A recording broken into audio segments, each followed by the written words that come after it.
That's pressure. No.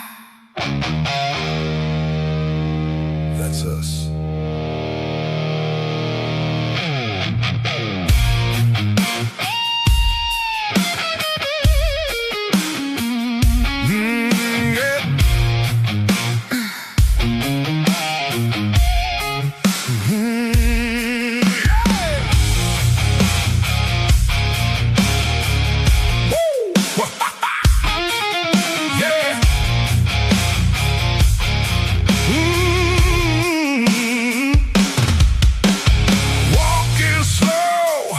Watch the room go quiet.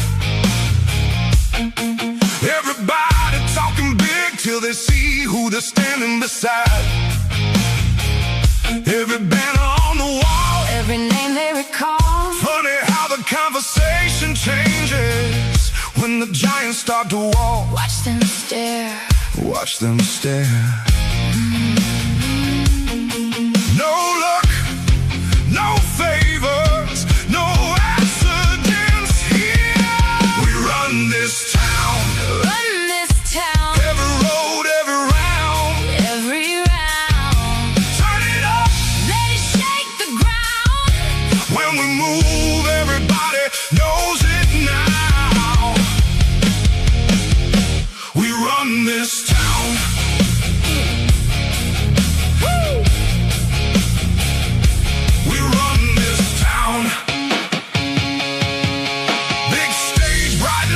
Everybody wants a taste. Everybody wants the spotlight till they gotta pay the price. Every scar earned a place. Every win left a trace. Now they're trying to keep up while we're setting the pace. Too late.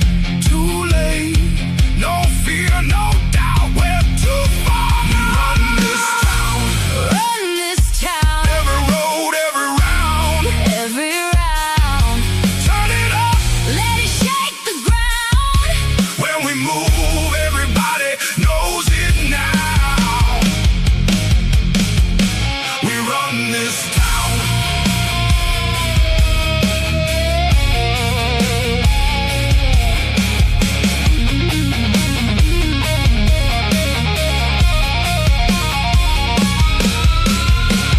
You can take your shot. You can try your luck. Try your luck. Bring everything you've got. It still won't be enough. Stand up, show up, speak up, or move. We run this town. Run this town. Hear the crowd getting loud. Getting loud. Turn it up. Let it shake the ground. When we move, everybody knows it now. We run this town.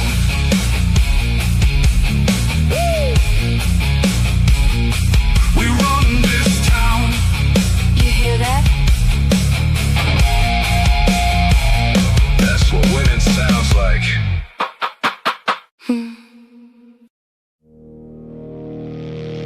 Hear that? They're coming. Let them.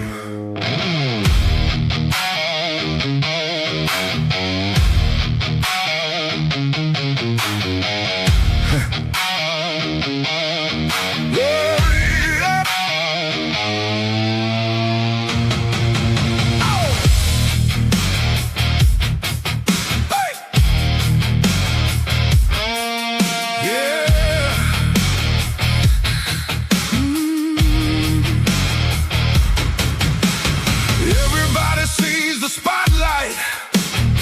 Everybody wants a piece. Everybody loves the story till the story asks for blood and sweat. They see the win, they see the stage. They don't see the years it takes. They don't know. They don't know what it takes. Long roads, hard miles. Still standing. Still standing after all this time. They want in, They want in. but they don't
Take your shot. Take your swing. Take your shot.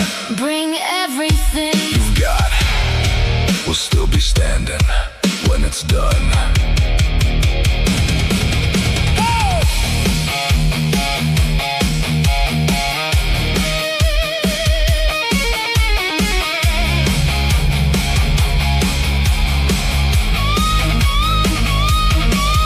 No shortcuts. No shortcuts. No excuses. No excuses. No mercy. No mercy. No regret. They want it, They want it. but they don't know where we've been. Where we've been. They want gold, they want glory. They don't know the whole They story. want it. Too late. We already live here.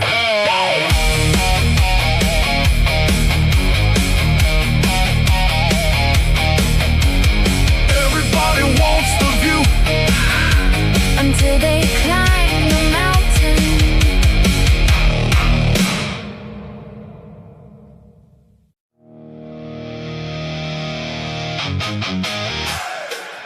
Yeah.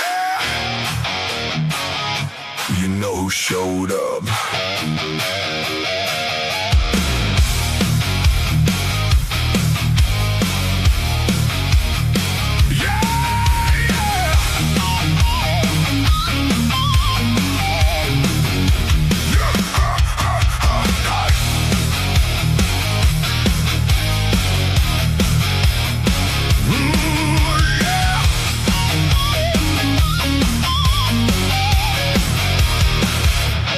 Everybody talks when the lights are low. Everybody's got a plan till it's time to go.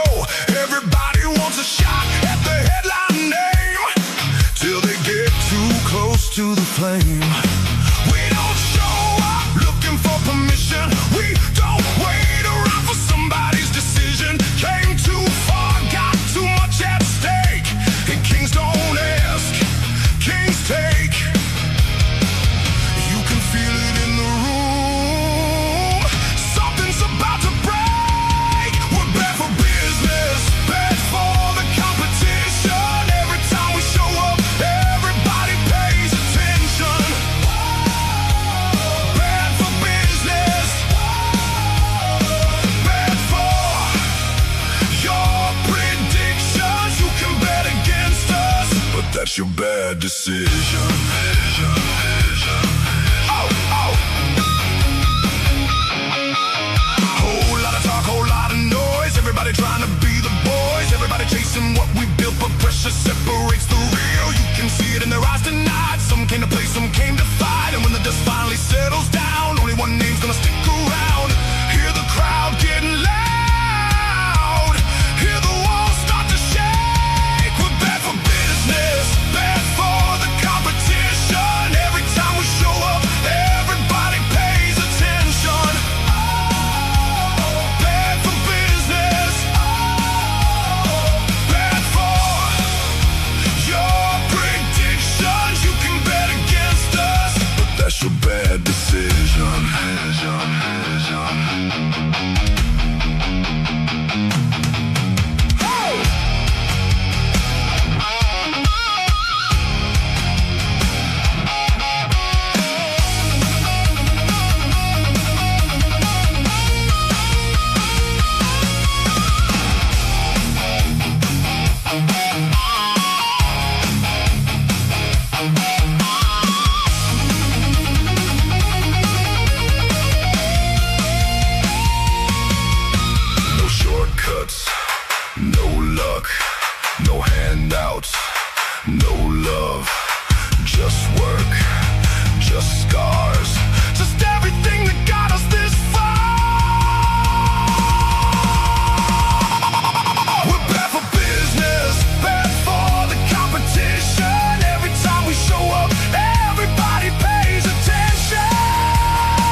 that's your bad decision.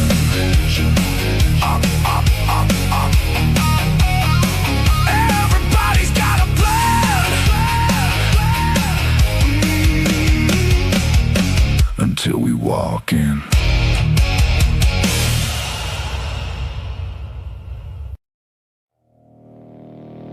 You're looking for a seat?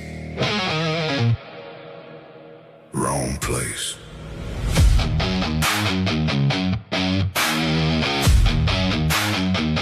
Yeah.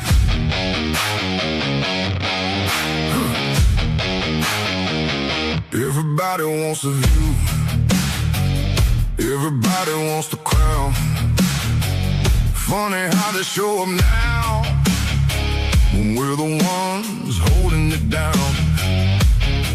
They see the banner, see the lights, think they're ready for the fight, but they don't know the price. Long roads, cold nights, build this one brick at a time. No vacancy, the throne is occupied. No vacancy, you came too late this time. No vacancy, read the warning sign. No vacancy, this kingdom's mine.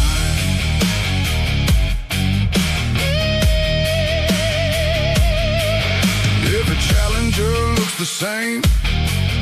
Big talk and a borrowed name.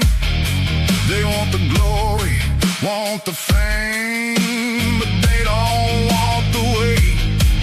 Every scar behind these walls, every rise after every fall.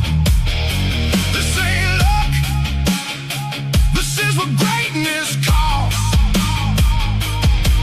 Stand back, look close, see exactly who runs the show.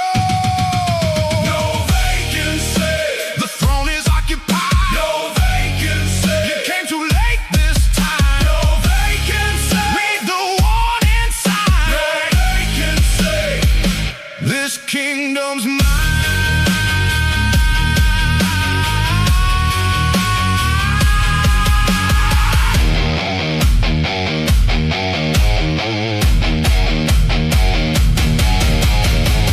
If you want it, take your shot. If you're ready, give all you got. But understand, before you try, the crown survive, the weak don't. No handouts, no shortcuts, no mercy, no love,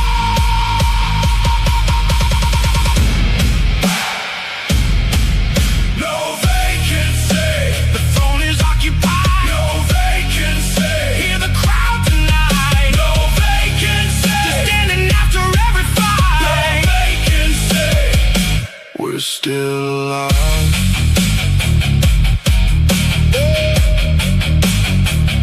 Everybody wants the crown until they learn what it weighs.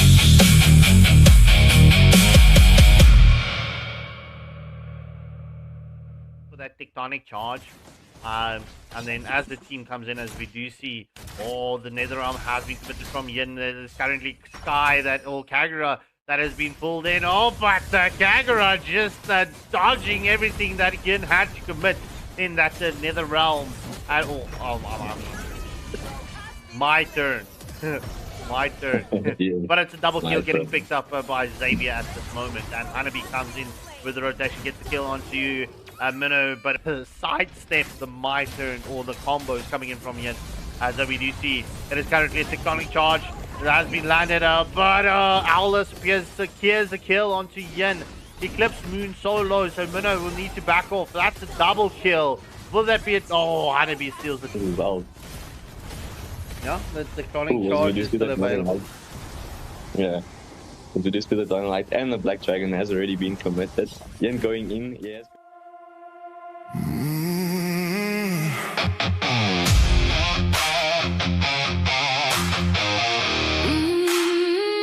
Blue lights, Black sky AFL.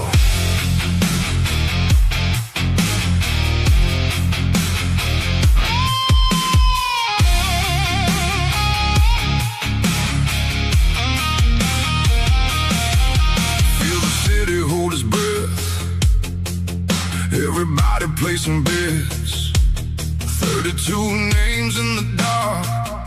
32 flames waiting for a spark. Heavy boots on concrete floors. Every champion wants more. No words, no need to explain. Everybody knows the game.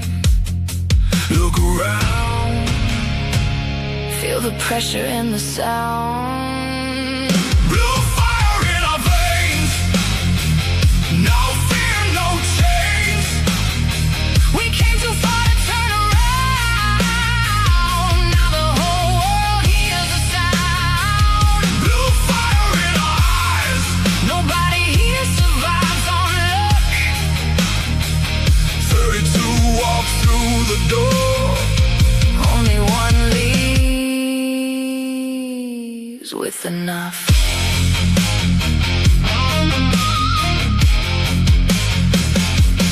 Late nights built this legacy.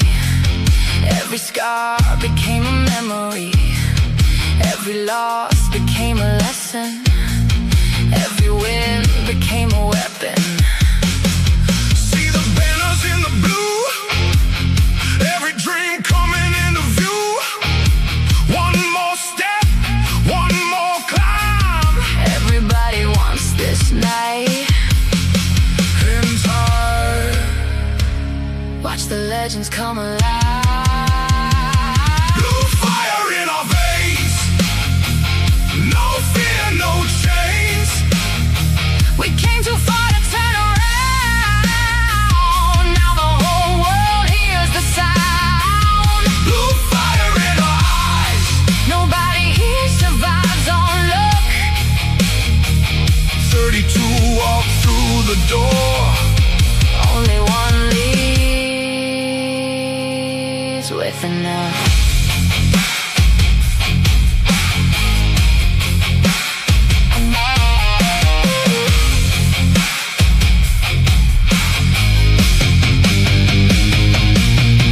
No kings, no gods. Only those who earn their spot. No faith, no chance. Only those who take a stand. Blue fire in our veins. Feel the thunder, feel the rain. 32 came chasing glory. One will write the final story. Blue fire in our eyes. Watch the darkness come alive. Tonight we rise. Blue lights, black sky. AFL.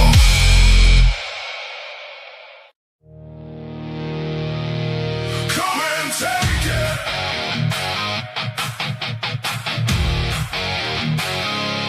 Come and take it.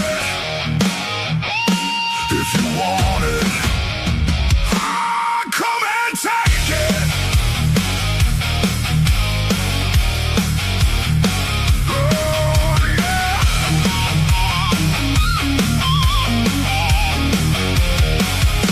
Everybody wants a piece. Everybody wants the crown. Everybody talks big till it's time to lay it down. Got scars on the dashboard, miles on the road. Built this from nothing, now we're carrying the load.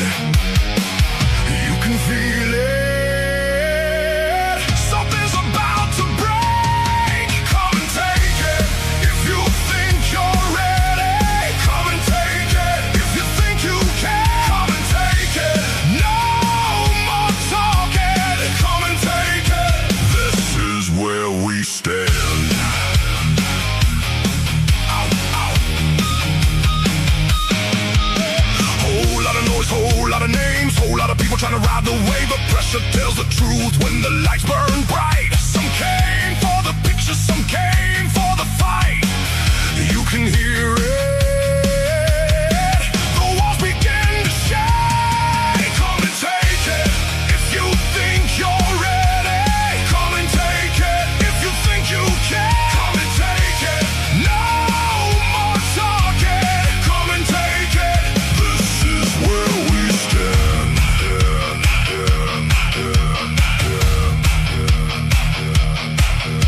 No handouts, no shortcuts, no lucky breaks, no excuses, no second chances, no mistakes. Oh!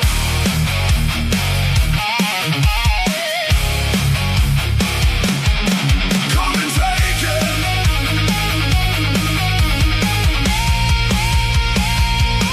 Come and take it.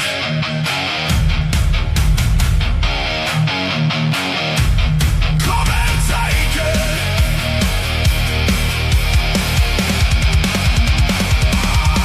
Come and take it if you think you're ready. Come and take it if you think you can. Come and take it. No more talking. Come and take it. This is where we stand.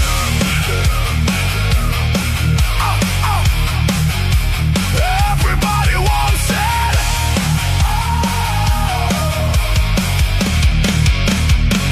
If you can hold it.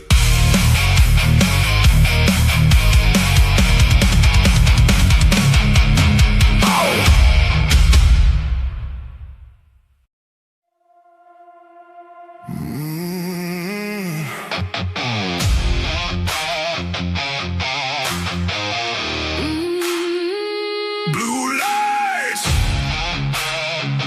Black sky. AFL. Good evening, ladies and gentlemen. Welcome back to Waylander Gaming. First matchup for the evening, we've got Purgatory Guild DN2 up against Salvatore Syndicate.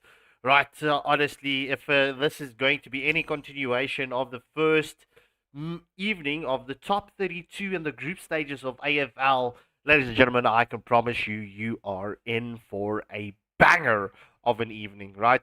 Joined on the cast, it's been a moment, it's been a while since we've had Lodi Pie on stream, so I'm 100% certain she's excited to be here. She's got a song stuck in her head, and I'm taking no fault for that whatsoever. Let's blame it onto Merlin. Merlin being one of the team players that was unfortunate fortunate and unfortunate last night. But in any case, nonetheless, ladies and gentlemen, both teams are ready. We are good to go.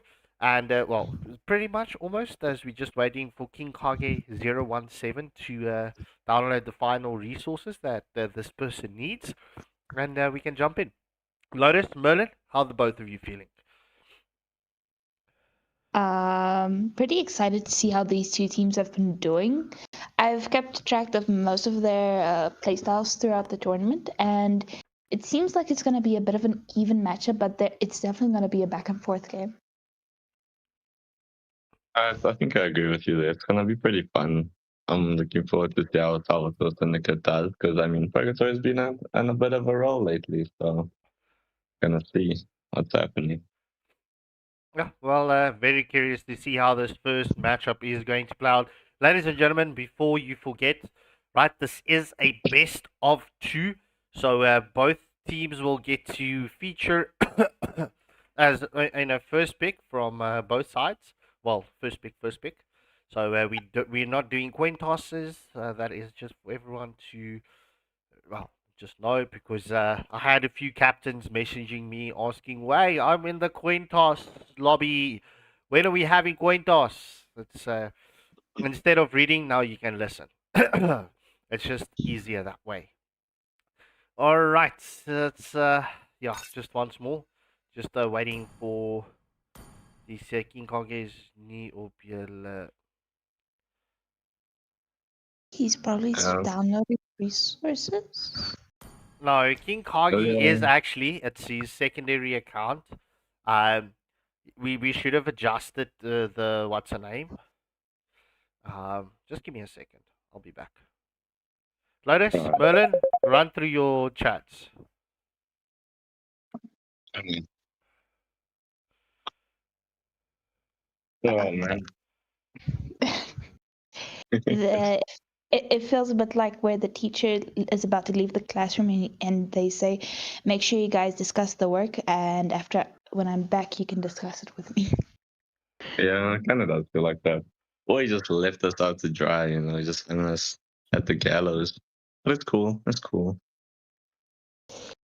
mm, so between these two teams, what's your thinking right now? Honestly, I don't know. Like it's really tough to like pick a favorite between these two teams because I mean they're both pretty good. Like I know plays. I know Killer Sandy. I know Vander, and I like a couple other members of Purgatory. But so I'm just like excited to see who's gonna come out on top of this. Might even see a draw actually. That's what I'm anticipating. Draws are actually the most fun to work with sometimes, not so much always on the admin side, but especially when it comes to the action side. Yeah, that's very true. I mean, it's always nice to see a good back and forth when you're watching two teams go at it. Like, I was so surprised yesterday when Wrestler and Sons lost one match to what was it, Gascom? I think it was Gascom. I'm pretty sure, but it was really cool. That is actually interesting. But see, the Yeah. thing is with when it's like best of two is because you don't have that even if you get 1-1, you don't get the chance to have that grudge match, the third one, the final decision maker. So it kind of feels like best of two always leaves you hanging.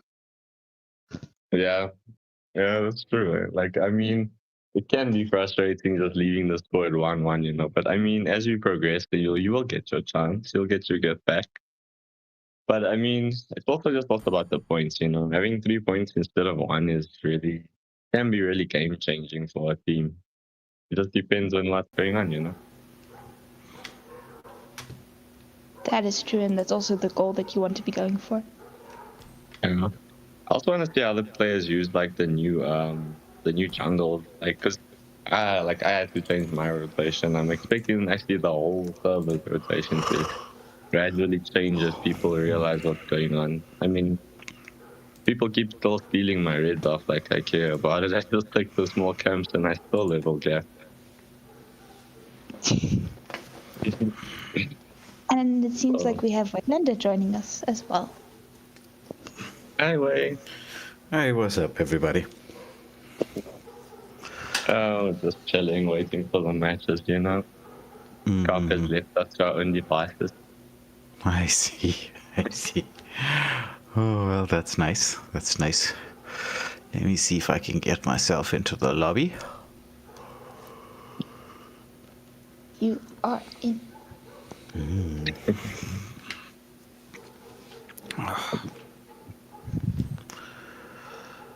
I'm tired. All right, ladies and I gentlemen, can as hear you can that. hear, it is Waylander that joined us in the chat. So I'm just quickly just sorting out because saying that the King Kage is not Takir, but the King Kage is Takir. It's just a admin problem on our end. We never updated the website. So in any case, King Kage is Takir. Yeah, he has problems with his main account, but nonetheless, this was actually resolved in the seeding phase, so we are going to continue with this. All right. So ready up, please. And Mhm. into the drafting phase we can go. So I think phases is gonna be so interesting from now on. I want to see what like kind of strategies are people gonna use at the new meta change up. That is true, especially with the so many differences made to a lot of the things, especially with a bit of the changes on the jungle XPs and creeps timers. Yeah. I mean, there's a massive change to the jungle. Jungle's basically completely different right now. You're not stealing people's creeps and buffs and stuff. Well, not the buffs, just the creeps. You're putting yourself in a rough position. Especially since they spawn literally at the exact same time as everything, and the smaller creeps spawn faster than your buffs now. So it's all about, who understands the map better now. And map control is very important too now. So the way I see all the updates that Moonton is bringing out, it's designed like the first major update was a few patches ago, where it forced roamers to actually learn how to roam. Now it's forcing junglers to learn how to jungle. It's like Moonton is telling people, get good. Otherwise, you're not going to survive, and it's a very good thing because it's structured along the lines of how you're supposed to be playing. For instance, we're living in what I would say is the counter jungle meta, at least at the start anyway, and there's like when you play games on rank and things like that, and you'll notice how many people don't do it. Now it's forcing you to do it. Because if you don't, you're completely lost.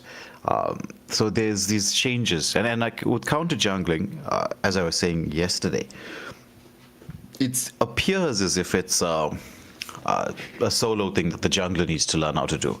But if you're a jungler, you can't just go counter jungle any way you feel like, and you can take any camp that you feel like when you want to. It's not a simple matter like that. Because if you go in at the wrong space at the wrong time, without vision, without support, it's a problem. So it's like a whole 5-man system that must be used, where players must understand their roles. So I'm expecting, like in future updates coming through, that it's going to be streamlining more towards this. Because as we were saying, right, this is one of the biggest eSports titles in the world, and that's like including PC and console. So you could see Moonton's gearing towards that. Yeah, I mean, it's just gonna make the games more action-packed and a lot more fun to watch and to play, honestly. I'm actually liking the new adjustments in the jungle. I'm having a lot of fun. It gets very, very technical right now, which is a good thing. I mean, this is what you want. You want that technical aspect to come into play, where see it now that we're in the round of 32. There's going to be some, because we used to notice it in previous tournaments, there'll be some strategies that teams come up with that can prove to be effective.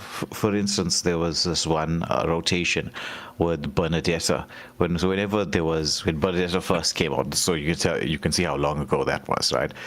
But whenever you picked up a Benny, it was like the Bernadetta doesn't actually rotate to the XP lane. She actually rotates to the mid and tries to get a gank on the mid lane, because she has the movement speed to get across. Yeah. But with that being said, we're in the drafting phase, finally. After Scarpy kicked out people, I'm assuming. I know he did it. Yes, I did. So just so that everyone knows, the map, the special map that got spawned is the healing turtle, and the healing turtle, just so that everyone knows, it's defeating the turtle no longer grants a shield. Instead, an allied turtle will spawn on the enemy's strongest lane to help push it. Allied heroes near the allied turtle will recover HP rapidly. That's awesome. That is so disgusting.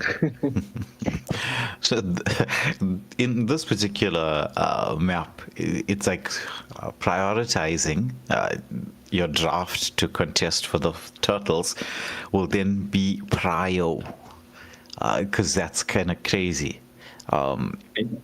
It'll also change your playstyle, like what you're going to be doing. Like it will remove options like in other maps, like maybe dangerous grass or whatever it happens to be, right? Like the other maps, where if you know you don't have the ability to contest turtles early, you can set up to do other things, jungle invades, ganks on side lanes. That was like an option. That's not really going to be an option now. That is. Your team is picking. Good. Why? Thamus ban. I understand all of the other bans except the Thamus ban. Your team is picking. So Thamus is definitely an interesting one from Salvatore Syndicate. They must have done their homework. I mean, teams are researching one another. Quite hectically, which is a good thing. It's a very, very good thing to understand what your oppositions like to pick. And if we're looking at this matchup in the lane, it's those first two is Salt going for the Paquito very early on, and Blaze now you lead the following way it up to the with next Sora. adventure. This is, if you're following the MPL, you'll notice that the pros do this very often. Whenever a Paquito is picked up and the XP, Sora is picked up. And as we said previously, it's not necessarily, or it doesn't necessarily mean that Sora counters Paquito. It's just a highly skilled based matchup. It just comes down to a question of who's going to be landing their skills first. If Paquito gets his off before the Sora, he's going to win the lane. The same with Sora up against the Paquito. So it's going to be a very interesting match there on the XP lane, which, as I'm sure like everyone here knows, dictates quite a bit of how the play goes. Because if your XP lane is not rotating to get into the fights early on, it's going to be a bit of a problem. Crowned by heaven's mandate. My legacy. That is Let's true. go.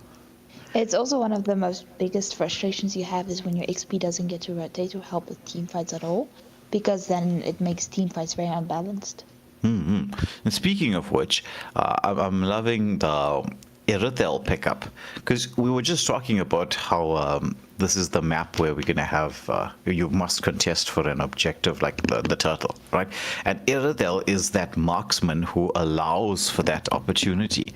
I mean, in the previous meta when she was viable, it was Immortal, you knew what she was going to do.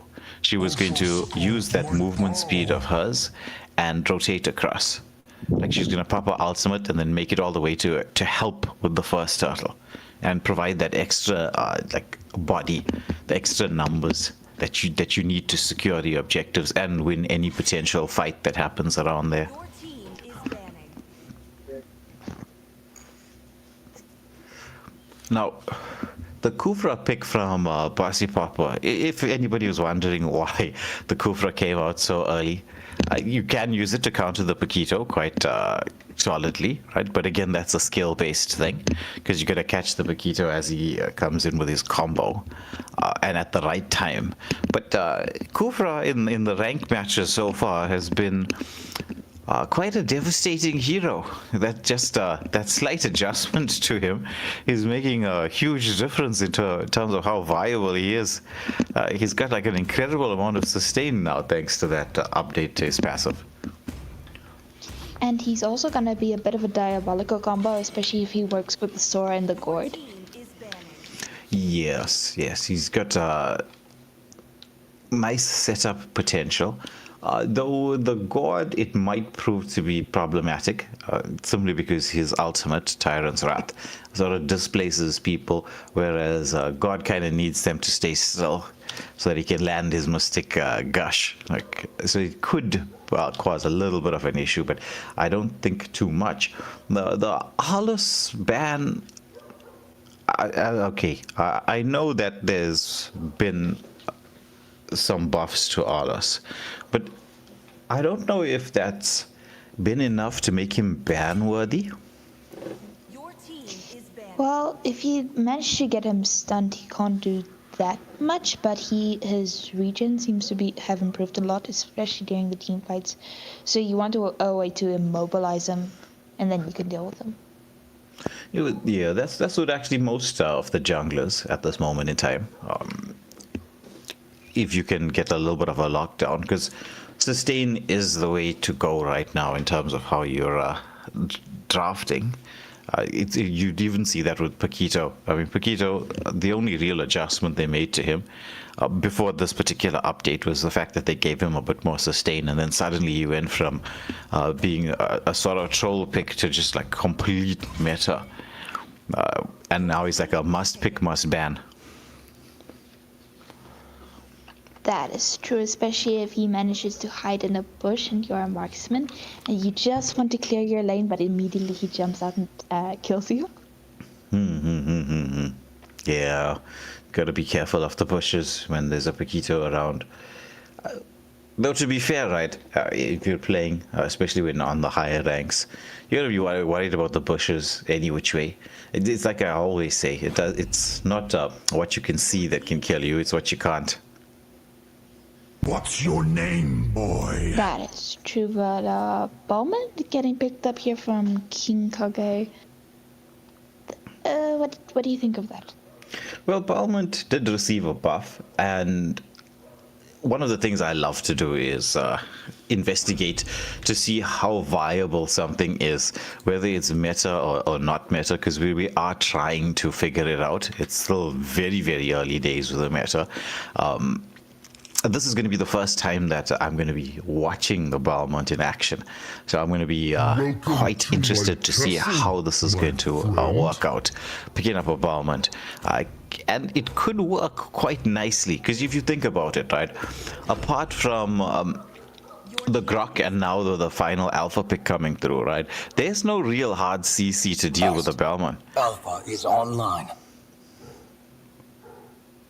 That is actually true. He's also going to be crazy when it comes to the Lord and Turtle fights. Yeah, his ultimate is one of the best securing tools that we get. And it makes sense now why the Akai was banned out, because they realized, Salvatore Syndicate, that they want to go for this Balmont pick. And, well, Akai provides that a heavy CC that does give a Balmont a bit of problem. Right now, Purgatory Guild and 2 they definitely need to be timing that tectonic charge from the Grok. It's going to put a lot of pressure on him to get that timing just right. Final pick coming through from the side of Salvatore Syndicate. Killer Sandy locking onto the Bruno, who we know, thanks to the update to Berserker's Fury, is quite furious at this moment in time. The question really is he back in the meta or not? I'd say his only true weakness is going to be the fact that his range is not as great as it used to be. And up against an Irithel, it's going to make for a very interesting matchup. I think both these heroes can sort of deal with one another. It's sort of an evenish matchup in the gold lane, but that's just my 2 cents on what I think the draft is all going to be about and like. So let us head into the game and find out who is going to be taking the points in this first matchup. It is a best of 2, Purgatory Guild and 2 up against Salvatore Syndicate, and the battle for mid lane control begins. Yeah, 100%. Ain't it just nice if you see the money coming through onto, Moonshon's side. I mean, look, this Tesla Tower is so beautiful, but in any case, let's see what is going to be granted onto this playing field between PGG and CYA. Yeah. Who would you give the mid lane prior to, like, who's in terms of the drafting? One side, I'm going to have to say it's going to be PGG for me, because I love the synergy between the Zetian and the Grok. But, on the same time, it can also go to the Gord and the Kufra.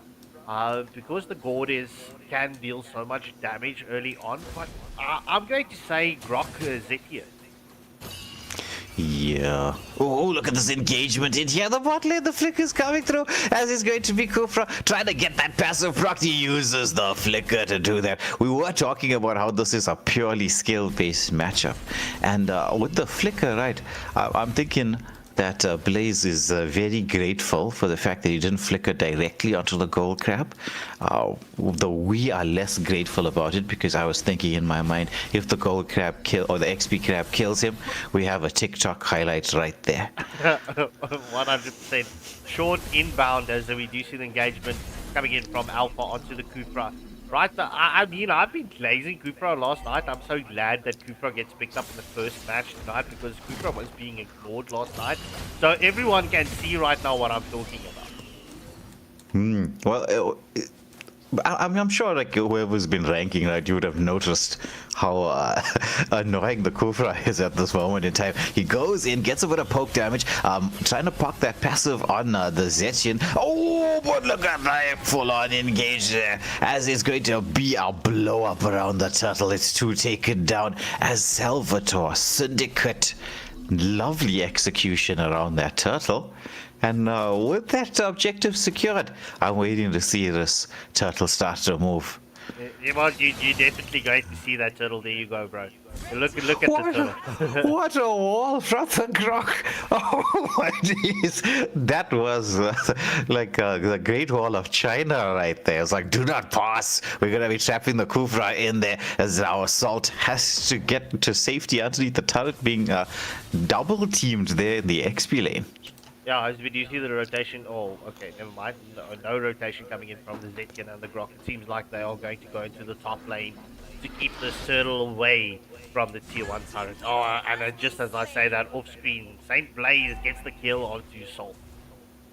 You know, now the counter engages on lovely wave freeze coming in from Killer Sandy, but the counter engages in there. The tectonic charge has been committed, Spear of Alpha as well, but oh god, with the Mystic Gush, the turnaround is there. It's one taken down and the turtle still marching through at half HP. Now ability to put pressure. Oh, the stun coming through from the god. Kufra with the follow, Tyrant's Wrath underneath the turret, gets the knock up and the control onto the Irithel, who is sent back to base with a shortcut. Yeah, and this will allow the Bruno to get the first... Oh, never mind. That HP bar of the turtle was just in place. I thought the turret was down for sure. But that's a lot of gold going in favor of the Bruno, as we do see the engagement is onto Balman. However, Retribution was committed onto the blue buff coming in from ABZ. Oh my word, this is gonna be a super fed Bruno. This map update with the turtle is broken. Is absolutely broken. I mean, you just look at the turnaround now. Engagement here onto Kufra. He's going to be caught out. Spear of Alpha, but somehow he's managed to walk it off. But it's going to be Salt in the backline with the combination on the Paquito. But look at the Sora. Thunder Fist coming in from the sky, and he's just controlling everybody. Belmont is in there. He's trying to get that ult of his off. But, you know, I think there was enough zoning. And then with the turtle, once again, oh my goodness. And remember now, right, with this healing turtle, in the match, it spawns onto the strongest lane of your enemy. So this will be into the bot lane, coming into the next minion wave. Yeah, well, mid, right? But I think that you're right. Oh, Sora with the control, the drag back from underneath the turret, they take down Paquito once more. And that is a massive pick off on that lane that you were referring to, Scarfy. Yes, 100%. As we do see, the Spear of Alpha has been committed onto Killer Sandy. However, the World Splitter was committed onto Irithel. Both marksmen does fall in the top lane. Oh my goodness. Do you know, if you think about it, right, with this turtle spawning up and then putting pressure onto the lanes, we could see games end before 10 minutes 100%. Consistently. 100%, bro. I was mentioning it last night, obviously, because with this turtle, and look at the HP, bro. I mean, the second turtle spawns up with 18,000 HP, so... Yeah, Moonton is definitely forcing people, especially with the turtle, to end games earlier.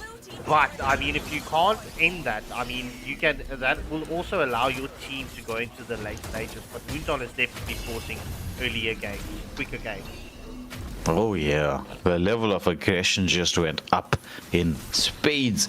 Map control now firmly on the side of Salvatore Syndicate. They've got themselves into a very, very, very strong position at this early stage in the game, making full use of the healing turtle. Yeah, agreed. The Purgatory Guild, they just need to slow down this match, start rotating as a full 5-man unit, and not allow Salvatore Syndicate to get the pickles. They need to get the plays on. Grok is definitely going to need to be the trigger point to get the team plays on, and Zekia needs to save that Fury of the Sea. Now the engagement Sora with the pick of 1-4, the Mystic Gush, the follow-up, the lethal counter from the Belmont. This is going to be a full team wipe. The dive is out of the turret. This is going to be 1, 2, 3, 4 down. It's only Paquito who managed to at least take a mid lane turret and is hightailing it out of that mid lane. He's like, let me try to do something somewhere else on the map. Oh, bro, I mean, we've been speaking about the dead zones in the jungle. It's not ideally a position you want to be in to group up, especially against the likes of a Gord and, well, a Kufra that can get that Tyrant's Wrath. I mean, it's just going to be devastating. Yeah, it is. I mean, those small spaces is what God loves to operate in. Though, you know, I've actually noticed this right now. Unlike the Lord, the turtle doesn't spawn with a wave. It just spawns. I missed that. I wasn't focusing on that much. But yeah, look, honestly, looking at the current setup right now, Salvatore Syndicate is sitting in a pretty position, having 10 kills advantage and a 6.1k gold lead. Wait, there's a slight echo coming through on your end. I don't know. Is it on stream as well? Yeah, I can. When I speak, I can hear myself. That's quite weird. But nonetheless, it's it's at the 8.5 minute mark, and it seems like a Salvatore Syndicate is trying to get the setup here to get the ending into place. They do have a tier 2 turret, and it seems like they are going to position for another tier 2 turret, as we do see Paquito does get some damage onto Eternal Melody, but does not follow through. Obviously, good play, because Killer Sandy was around the corner. Did that fix it? My test? It's fine. Okay. I think that was just Discord bugging a little bit. But now we have the first Lord of the game being up. And well, this is going to be the more traditional, what's marching down one of the lanes. Though it looks like there's a potential to go in for the contest. Evander wants to go in with that Grok tectonic charge. He's trying to get it towards the backline. He wants to time this, but this could be too close as the lethal counter comes out from the Belmont to secure the objective. However, everyone is a little bit low, but the Kufra with the set onto everyone with the Mystic Gush as the follow-up. It's unstoppable. Aerosol take it down next. It's a 2-for-0 trade-off, and the Lord as well. Salvatore Syndicate, healthy position. Very healthy position, yeah, bro. That's yeah, Evander with the Grok. He shouldn't focus on his ult onto the Balmond, because if I'm not mistaken, right, how the Balmond's ult works is the more damage he takes, the more damage his ult deals. Actually, the lower the HP is of whoever is in front of him. So it's like it's in the name itself, lethal counter. So as he's dishing out damage and it's sort of used as a counter. Like the moment anybody's low, it's basically like an AoE execute. Well, regardless, that tectonic charge needs to be used onto the back line and not onto the front line, because I mean, every time when the board gets that opportunity, we do see that play coming in from Salt onto Killer Sandy. We do see the Tauren form coming in from Sora, and that's a killing spree getting picked up by Blaze, as we do see the Mystic Gush coming in and takes down the Alpha. However, the stun is onto Agent Ice. Zekian has been taken down, as we do see that to spin it, to win it, coming in from the Bellman. That tectonic charge lands onto Bruno. That does take Bruno out. Will they be able to get the defense here onto Salvatore Syndicate? Salvatore Syndicate currently has 2 tier 3 turrets down. Just unfortunate, nearly catching the third one. Yeah. And now, with the waves in here and the team about to respawn, Grok just blocking it off, I think they have the opportunity to defend this. The lethal counter from Belmont there just a few seconds ago, just missing out onto the Grok as he dashed a little bit to safety. But with this, a map completely opened up before the 12-minute mark.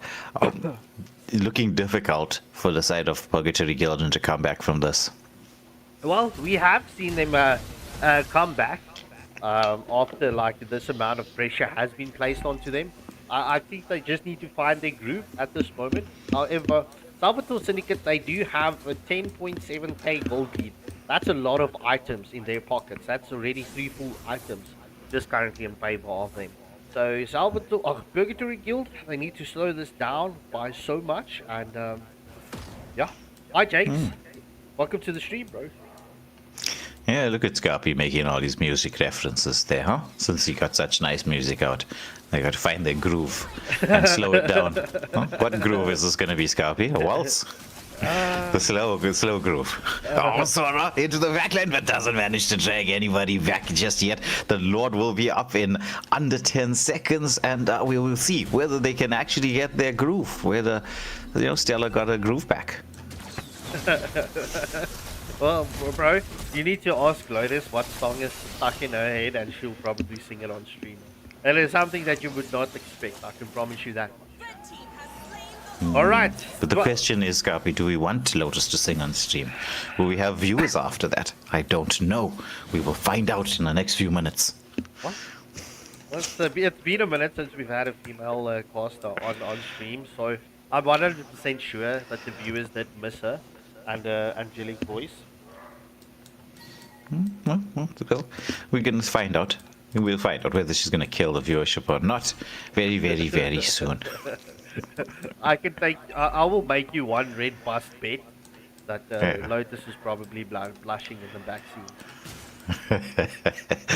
backseat. Well, now, speaking of killing or not killing, it's the wave control, or at least the setup here from the side of Salvatore Syndicate. They've got their wave equilibrium more or less on point as the pressure is being applied. They're trying to find the space in for the Bruno as there's going to be the Tyrant's Wrath coming in from the Kufra. Opportunity to lock onto the base here as the Mystic Gush does come out from the God. The setup is in there. There's a Bruno who's just trying to hard focus that crystal in the middle, and that is going to be game. Going the way, at least the first game, going the way of Salvatore Syndicate with the first points. Yeah, 100%, and it's unfortunately the Alpha and the Paquito that takes the chocolates from this first match. But MVP goes to Eternal Melody. Purgatory Guild, as I know them, they will definitely be able to go back to the drawing board right now. They will have 5 minutes as I get the drafting overlay sorted out.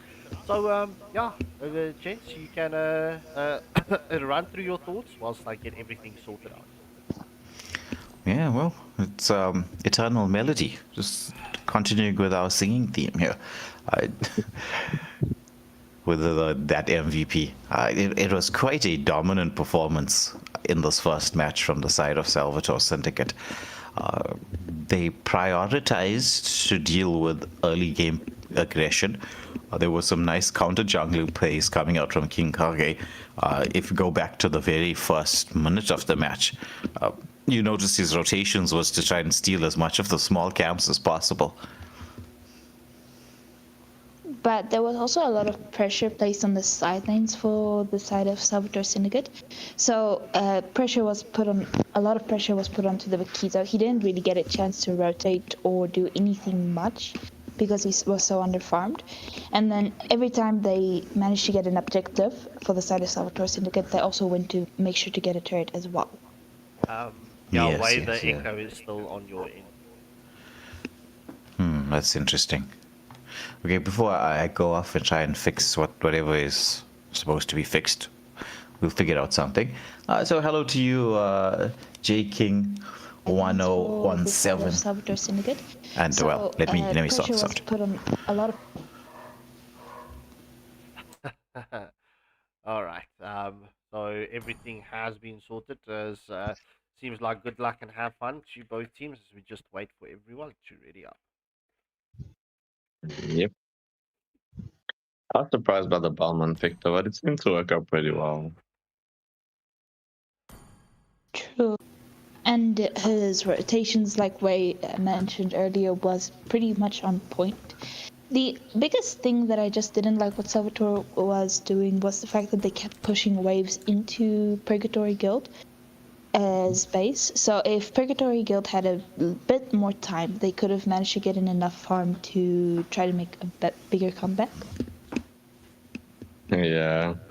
I mean, that's how you gotta play the game to win. You gotta deny farm, cause problems, and just make it so difficult, you know? Especially when you have the advantage, you just gotta go for it. Right, did that sort it out? I just decreased the volume on your Discord, so that sorted it out.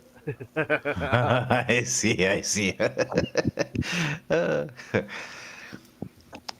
All right, now into the draft we go. I think we will allow Merlin and Lotus to lead us through the draft before we head into the match. Alright, that sounds like fun. As we do see that Sora getting banned out, that was definitely not something PGD2 wants to see again after the previous match, especially with his amazing initiations. I mean, honestly, the Thor was putting in a lot of work, but there are counters to it. I don't think like it's so devastating that you have to ban it. I think there's just ways that you can deal with it. But I mean, you know, if something's really hurting your team, something's really hurting your team. And I do like this Minotaur ban. I think Minotaur is actually really strong right now. Quite like a little bit underrated. I feel like he does a little bit more damage than he normally does, Is banning. especially when he's ulting, and his healing is also looking a bit extra. But I know those were in his buff. But yeah, I don't know why. It just seems like he's a little bit more stronger these days. I know he did get a damage buff though on his ult. Your team is banning. It also seems like PGD2 wants to go for a bit more tanky lineup, seeing that they banned out the carry. I mean, it looks like both sides maybe want to, because Thamus is actually like a little bit of an underrated tank killer. He's really good at actually taking out these like kind of tanky heroes like Fred and Uranus. Even Bakshia can't really do too much against him once he gets a couple of items in him. Although he's pretty easy to go against as soon as you get Chester's Pauldron, because he's also very attack speed based, you can say. Yeah, no, definitely. I mean, if you can just like out sustain his ult, like if you can just disengage and re-engage for him, he can be managed. But if he's on top of you, like with a good amount of pressure, he can kill you pretty fast. I won't lie. That is a good point. What do you think about the Ollis ban, though? Because he's been banned now in both matches. I think people are just overestimating the Alas. Like, I know he did get a little bit of a buff to his second skill, which increases the range, and they did shorten the timer on his basic attack where he can like get his passive off a little bit more earlier. I think it's like 4 hits now instead of 6, but it's still Your team is picking. not like amazing. Like his clear speed is still pretty slow for me as a jungler, so, and he still has like item dependent scaling. Your team is picking.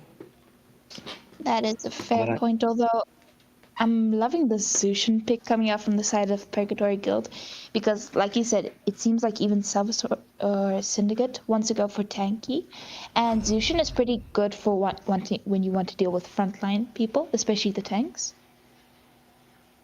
I have to agree with you 100%. And like the Zushin and Alice combo sounds pretty Your nasty. team is picking. I would have rather preferred the Zetian and Alice because it's just even more disgusting. You know, the damage that comes out when like those two sets meet. Plus also the CC, it's just a little bit insane. But Valier is a good choice as like a kind of sort of countering tool towards Alice. Not too much the Zushin. I mean, you can buy a lot of space, but it's, you know, it's gonna come down to skill and timing of play.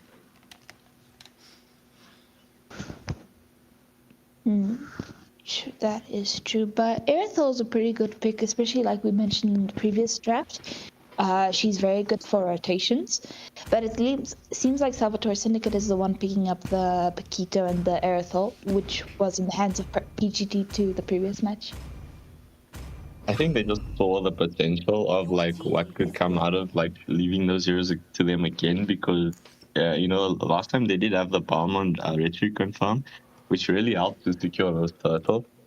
And also just their positioning around the objectives was so good. Like it was hard for Purgatory just to like find a good way in.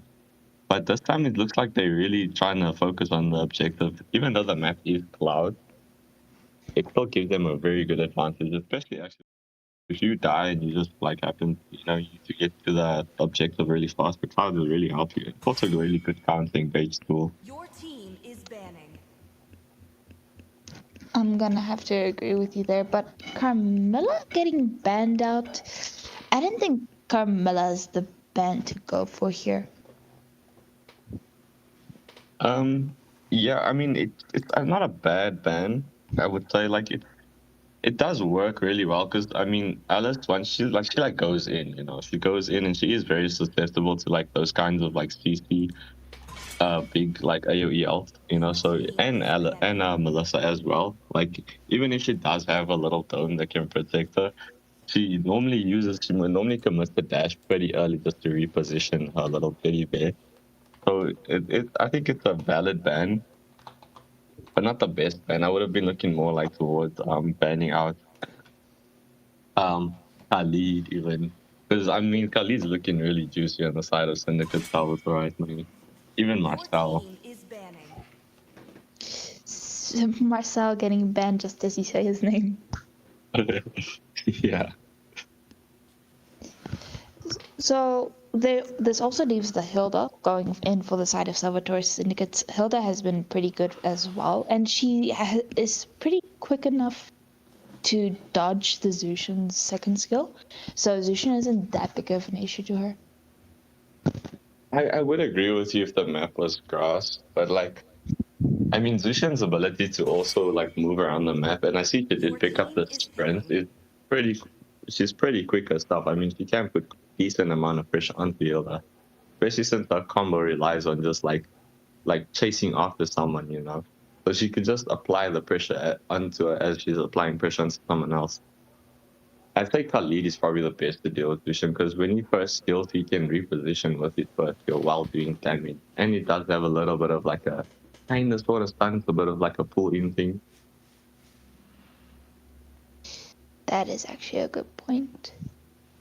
Although with the Melissa versus the Aerithel, I wouldn't say that Inspire might be the best option, especially because as soon as it comes to late game, the Paquita might also want to go after the Melissa, and you'll want something to dodge away from him, because for some reason it seems like he can still get past the ultimate, or he can just wait for the ultimate to go away.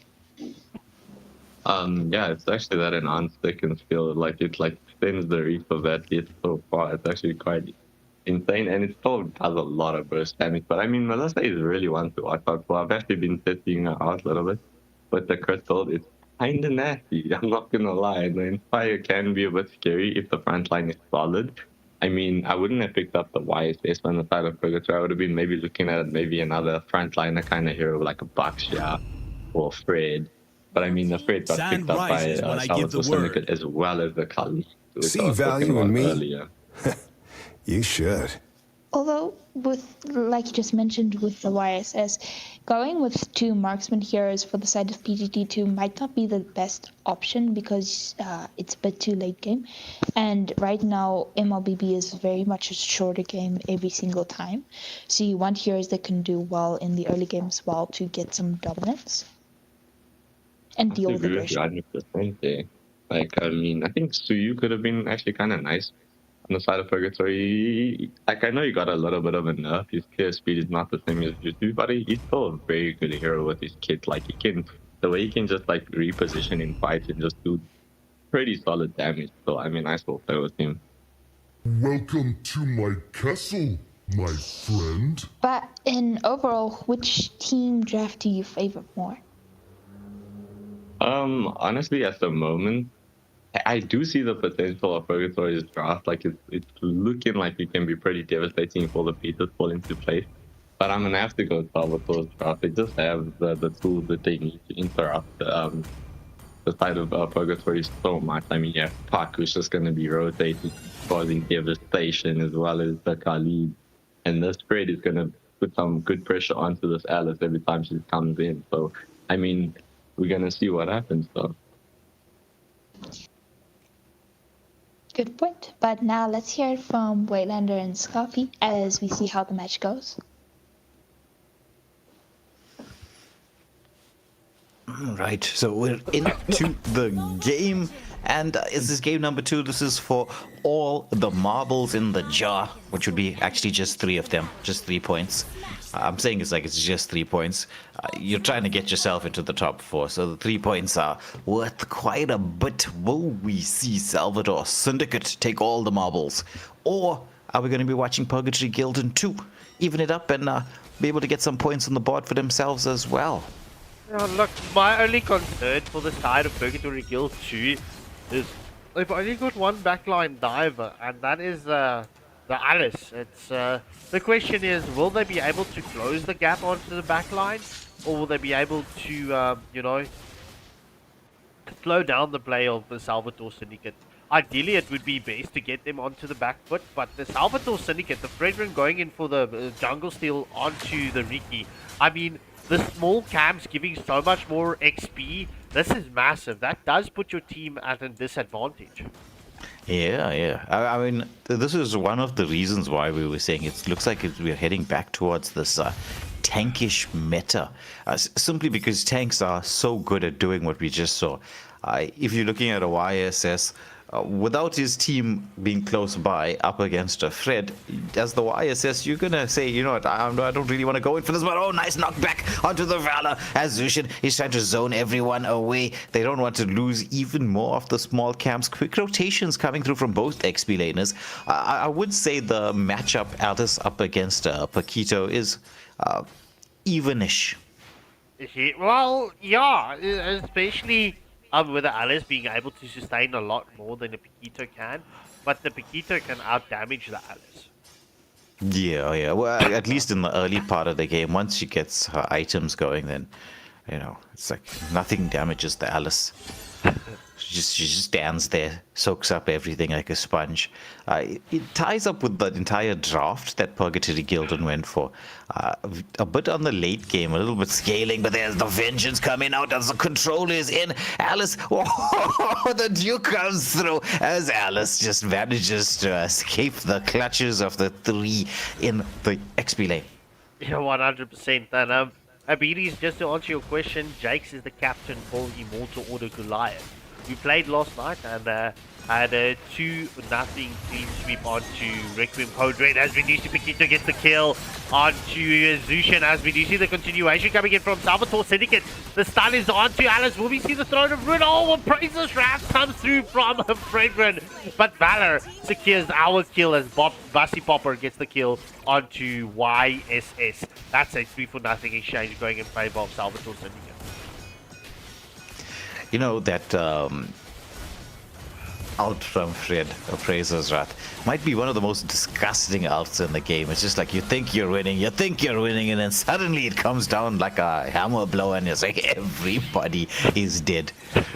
Well, look, for me, ideally, the winning condition for Purgatory Guild is going to be the Melissa. It's they need to get the Melissa fed and out of this bot lane, because I mean she can shred through any tank's HP bar like nothing, especially with that Tweedledall and the needles that she has in her arsenal. As we do see, Khalid does scout out the YSS. The first phase of Mountain Shocker was committed. Mountain Shocker does land onto Erisal. We do see the Sandstorm closes the gap onto YSS as YSS was sent back to the Fountain of Youth. Yeah, well, this is what we were talking about in the draft earlier. It's the fact that counter juggling is not just the juggler trying to go in, it's a full team thing. And now the engagement to go away is committed by the Melissa. She's going to get taken down by the tectonic charge. The setup is in there as they do trade it off, but it was Bussy Popper roam for MM, and Irothel is looking hungry here for some gold from this gold shield in the bot lane. Yeah. I mean, bro, just look at this, right? Obviously, with the turtle not being here, in this lineup, you know, or the healing turtle. It just shows you what the difference is, because in the previous match, just past the 4-minute mark, there was already one turret down. Yeah, yeah. That was super early, but I mean, I suppose it was also due to the fact that we had the healing turtle. Now we're dealing with the Dragon Ball equivalent, the flying nimbus. Hey, don't take Khalid's second skill or first skill away here from him, bro. Or I mean his passive, as we do see King Kage does secure the second turtle of the match in favor of Salvatore Syndicate. Yeah, now pressure being applied on the top lane. I think we will see the first turret falling in that 4v. Actually, it was a 4v4 situation, right?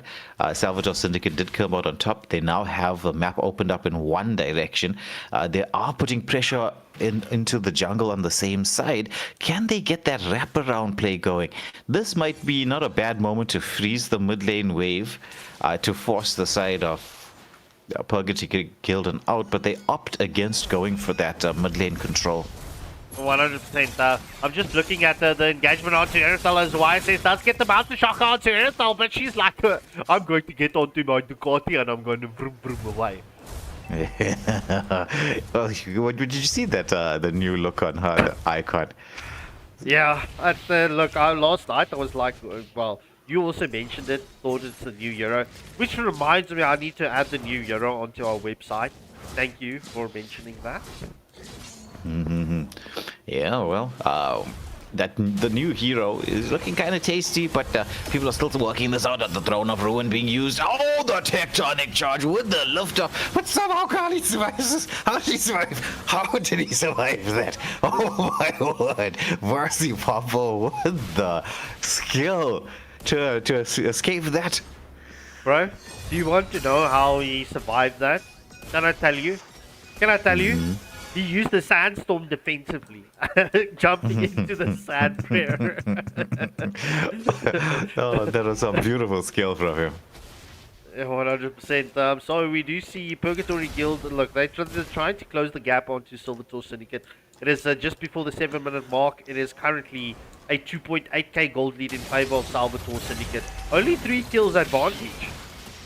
Yeah, it's a very aggressive yet disciplined performance. Alice with the Throne of Ruin, but he was baited out. Paquito with the combo as they take down one tectonic charge. But oh my goodness, as he waited with the tectonic charge, Immortal with a blow up. Potential to try to take this mid lane turret as well. It's only Zushin left alive and she's being forced back. Paquito will be dragged back underneath the tier 2 turret. But look at the shield that comes in from that second skill of his. He's not even worried. No, he's not. And obviously with the Zushin being nerfed, I mean, that first skill, the timer, not being able to be spammed as the way it used to. As we do see the Crimson Lance and gets committed from Zushin. Will we see the displacement on Paquito? Paquito is like, nah, I'm gone and away. As Fredrin catches the play onto Zushin. It's currently 1-0 exchanges. Will we see the tectonic charge? Yes. Tectonic charge lands onto 2. As we do see the Throne of Ruin lands onto the backline. Appraises round gets committed from Fredrin. However, Eternal Melody gets the kill onto Zushin. And it's a double kill getting picked up from the Valor. Oh my golly, Whisker Biscuits. Oh my word, what a lovely engage here in the mid lane. And this should be the first tier 2 turret, actually no, second tier 2 turret of the game. Complete map control going the way of Salvatore Syndicate. Yeah, 100%. I mean, look, it's this is difficult for Purgatory Guild to come back from. Like, if they can delay this match, it will work in favor of them, because they need the Alice online, they need the Melissa online. Those are going to be the 2 Euros that's going to be the winning condition, and YSS obviously not having a splendid time. My question is, do you think the YSS should sacrifice... Oh, Fredrin coming to steal the blue buff. Oh. Blue buff stolen. Last tier 2 turret down. The Holy Shield in the mid lane has been popped. Lord is 40 seconds away. You know, and I know you mentioned that the game needs to be slowed down by the side of Purgatory Gildan in order to create the space so they can get those heroes fed. The question is how? Well, pretty much. Look, the actual play would be is to wait for the farm to come in. Do not clear the minion waves out as quickly. Wait for the minions to come to you. But Salvatore Syndicate, if they play this smart, they can literally just freeze the waves and force Purgatory Guild out, like is currently happening right now. Yeah. Um, uh, though this is the time you actually do want to push the waves so that you have a little bit more vision to make sure, even though you're in a strong position, that there's going to be no contest for this Lord. Well, as the first Lord of the match does go uncontested, we do see the wall coming in from Grok, not allowing any escape for Salvatore Syndicate. However, we do see the engagement continuing on to the red buff. Yeah, it's definitely going to be a red buff stolen, as we do see the Sandstorm onto the back line. We do see the Throne of Root comes in from Alice. Lucian gets the kill onto Khalid. Will we see another displacement coming through? But no, sir, it's a 1-for-0 exchange. We do see the taunt lands onto Alice coming in from the Fredrin. Yeah, the heavy crossbow was committed from the Erithal, but no avail with her ult.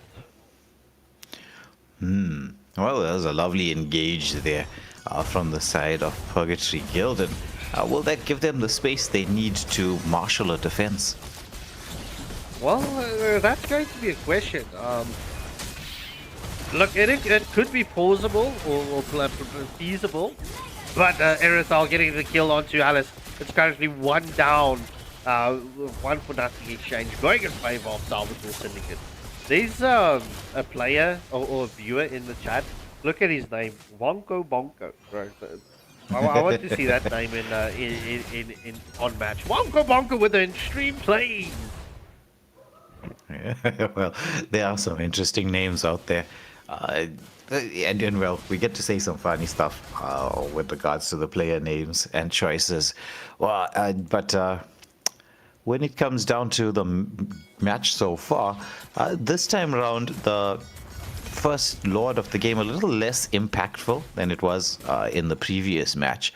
So Purgatory Guilden will still be hoping that they can maintain these tier 3 turrets and then, have the space that's required to get the farm. And they have to start prioritizing who's going to be picking up the farm. Yeah, well, I mean, like you mentioned that, right? You did see the minion farms coming through onto that bot lane, and Grok went to go and clear it. Grok should have left it. The Melissa should have gone and cleared that. Melissa or the YSS. Or if you did, you just throw a wall there and freeze the lane. It means that you're going to be able to sort of double farm, because there's no way that they can freeze the lane outside if you freeze the lane closer to your turret. Yeah, well, valid. But the Salvatore Syndicate, it seems like they are setting up for the next Lord. Trying to get the waves pushed in, to get that vision in. As we do see, it's going to be double barrel of waves in the mid lane. The question is, do you think Purgatory Guild will get the opening here to contest for this Lord? Or will Salvatore Syndicate just keep them away? Because, they do have a Valor in their hands right now. Yeah, I'm guessing Salvatore Syndicate has too much zoning potential, and the discipline as well. I mean, you look at the XP laner and Roma with the mage hovering not too far behind. They've got themselves into a proper lock position. Granted, first phase of the Mountain Chakra has been committed from YSS, but without the Melissa there as well, they know they're not really going to be going for a contest. Yeah, 100%. And viewers, I see people saying that they want to go and play Classic, etc.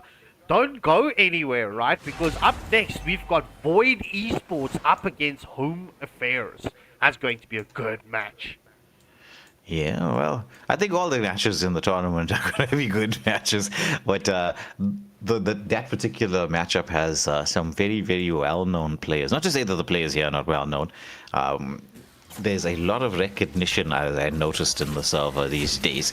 Oh, full-on engage in here. The Sandstorm does come out as they take out one. It's going to be the Melissa, the follow-up underneath the turret. It's going to be a 1-for-1 trade-off, but the base is now open. So it's actually 1-for-2. The Lord marching in. This could be an option to lock onto the turret as Erithel trying to get the focus on here. And Paquito takes out ABZ, showing him the ABCs of that combination play from the Paquito. It's a full team wipe, and that's 3 points going the way of Salvatore Syndicate. GG's well played, as like Wayne just mentioned, 3 points going in favor of a Salvatore Syndicate. Eternal Melody picking up the MVP once more. One thing that we started doing, and you would see we've praised Blank last night, and Death Eater 14 getting an honorary mention, and Super Mab. The MVP for last night was Blank. So currently, Eternal Melody is looking like the person for the evening. So far. ABZ taking another chocolate. So, ladies and gentlemen, without further ado, I'm going to get the next lobby up and running for you. It's Void Esports up against Home Affairs. Please hit that like, share, and subscribe button. We will be back with you in just a moment. Committed the my turn. I cannot see what's going on inside there, but it looks like Hollis has been taken down by the my turn, as well as the Minone Fury being activated onto 4. And the YZ coming in here. Oh, but it looks like everybody will get taken down by Sun and Xavier. Yeah, and that's the dogs right now. As we do see Knights of War trying to get the zone out as X-Ball. Oh, his Faraga armor got 2 taps, bro. Every spin has been committed by the Kai. Will we see the clutch rate getting committed as we see the solo Minone Fury and the Minone Fury coming in? However, Y says that's Akia, the first lord of the match. We do see the way of the dragon does land onto Valentina, and it's a mega kill as the Kai gets taken down. It's currently a 3. That's like Sophie. In a case, we do see the plays into the base of Diamond Dogs. Will they be able to secure a tier 3 turret? As we do see Leslie and Chow trying to get that play on. Last Insanity has been committed onto the front line. Minnow gets pinned against the wall, but it will be Lucion getting taken down by the Leslie. It's currently a double kill, as we do see YSS is there onto the back line, but Beatrix gets the kill. It's currently a triple kill. That's a maniac for the Leslie and a savage right at the end. GG's. The lanes will crash in at the same time. Gwen and Freya is trying to get that lane in the bot lane pushed out, as we do see the wall coming in from Grok. We do see the Minone Fury into the base, and that's currently a 3 knockups. As we do see the spatial migration was committed from the Guinevere. However, tectonic charge gets committed, lands on 2-2. Will we see the follow-up of Valkyrie's descent is onto the back line? As we do see the Blazing Duet as well. 2U does secure the kill onto Freya. It is currently a 2-for-2 exchange. Who's going to be the third? That's a double kill getting picked up from Mao Sama. Katita falls, and that's a triple kill. Will we see the Maniac? Will Unholy Potato allow the Moskov to get it picked up? What? No! Zen just being too quick and then runs into the tier 3 turret. GG's. What a team fight, man. Keeping that split pushing onto that lane at the right moment. Will she be in time? Because it is a strong minion wave, as we do see Minone Fury onto the back line, currently knocking up 2. The Violent Requiem has been committed from the Guinevere. Valkyrie's descent is onto the back line as well from the Freya, and it's currently a shutdown kill coming in from Benedetta, but Benedetta gets taken down. It's a double kill for the Kanina, double kill for Suyu, and that is a 3 for 3. There the final Holy Shield gets popped in the mid lane. Silent Tsunami Slam is on to Birdie. Kalia does escape, but the Mystic Gush coming in from Gord does force the flicker. Tsunami Slam just off the mark, and oh my word, will CC get caught out? No sir, but Glue is trying to get that grab onto someone right now. Will Spectre be able to do so?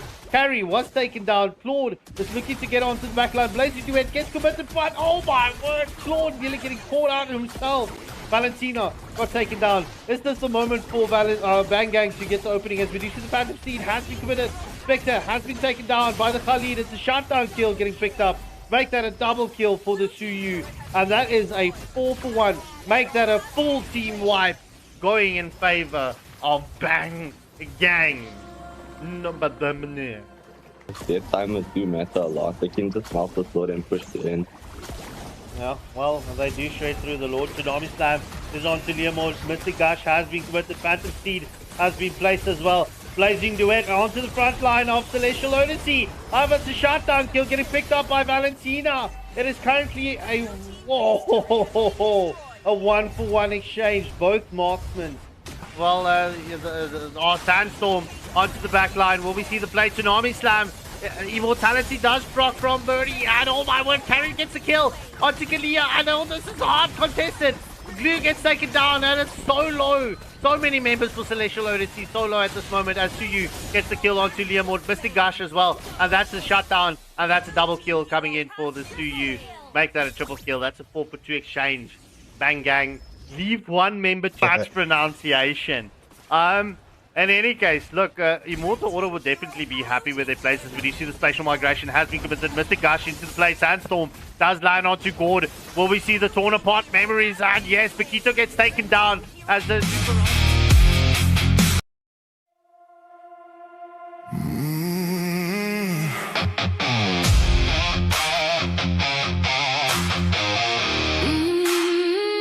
Blue lights, Black sky. AFL.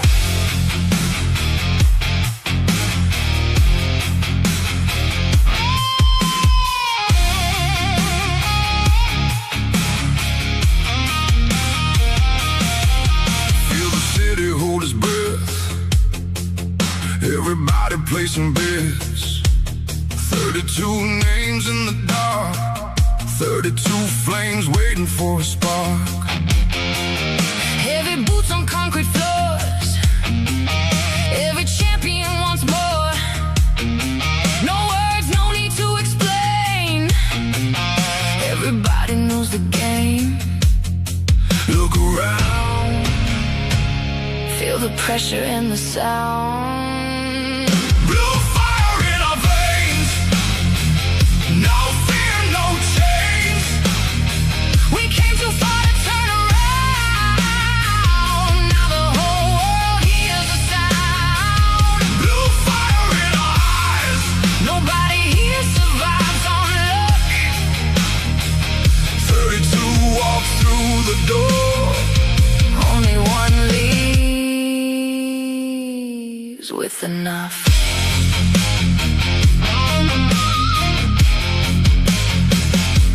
Late nights built this legacy. Every scar became a memory. Every loss became a lesson. Every win became a weapon. See the banners in the blue. Every dream coming into view. One more step, one more climb. Everybody wants this night. Hands high. Watch the legends come alive. Blue fire in our veins. No fear, no chains. We came too far to turn around. Now the whole world hears the sound. Blue fire in our eyes. Nobody here survives on luck. 32 walk through the door. Only one leaves with enough.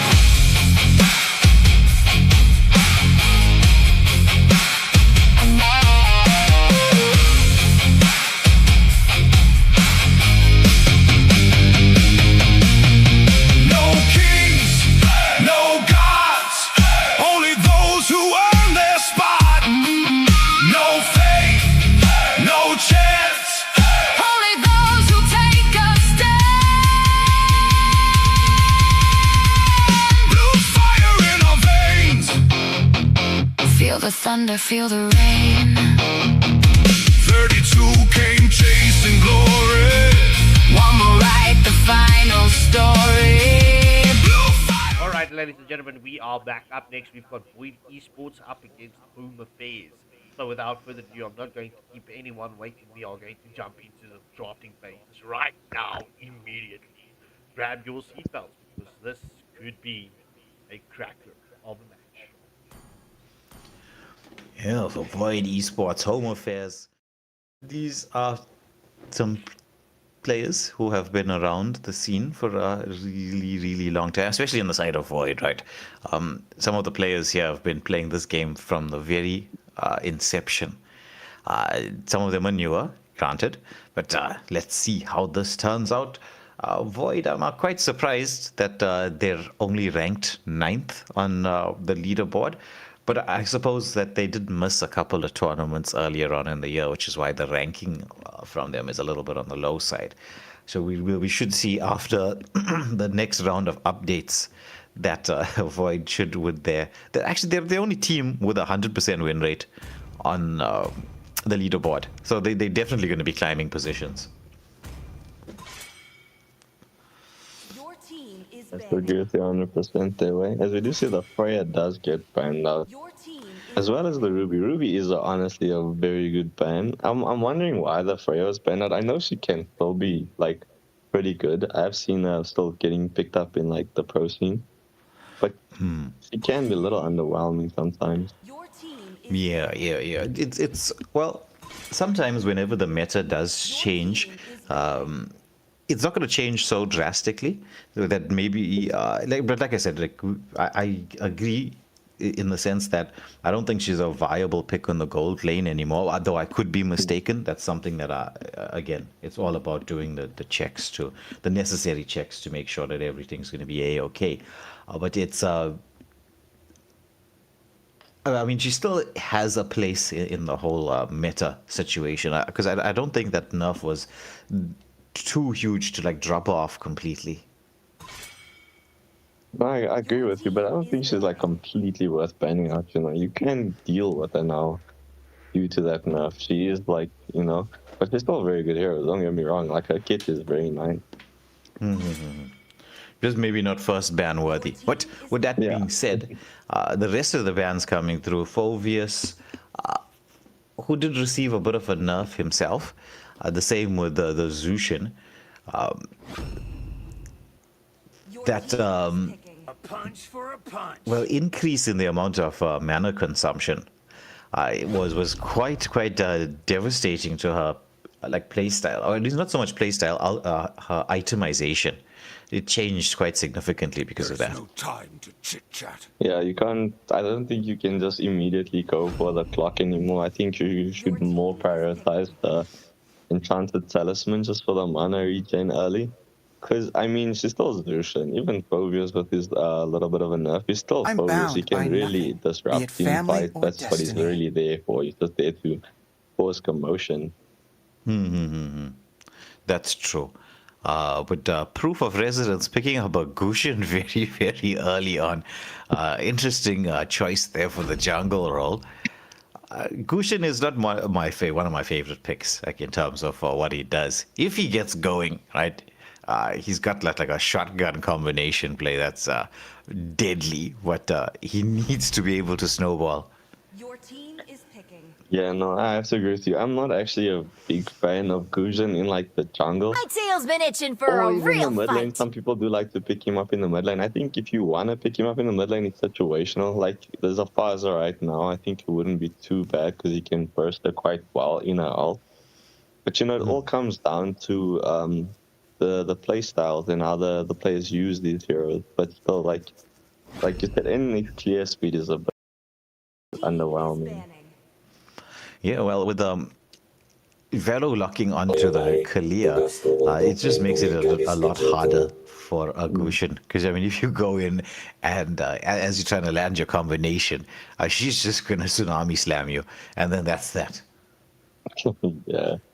I do see that the Gushin took away his retribution, so maybe they're gonna play him as like a odd XP laner.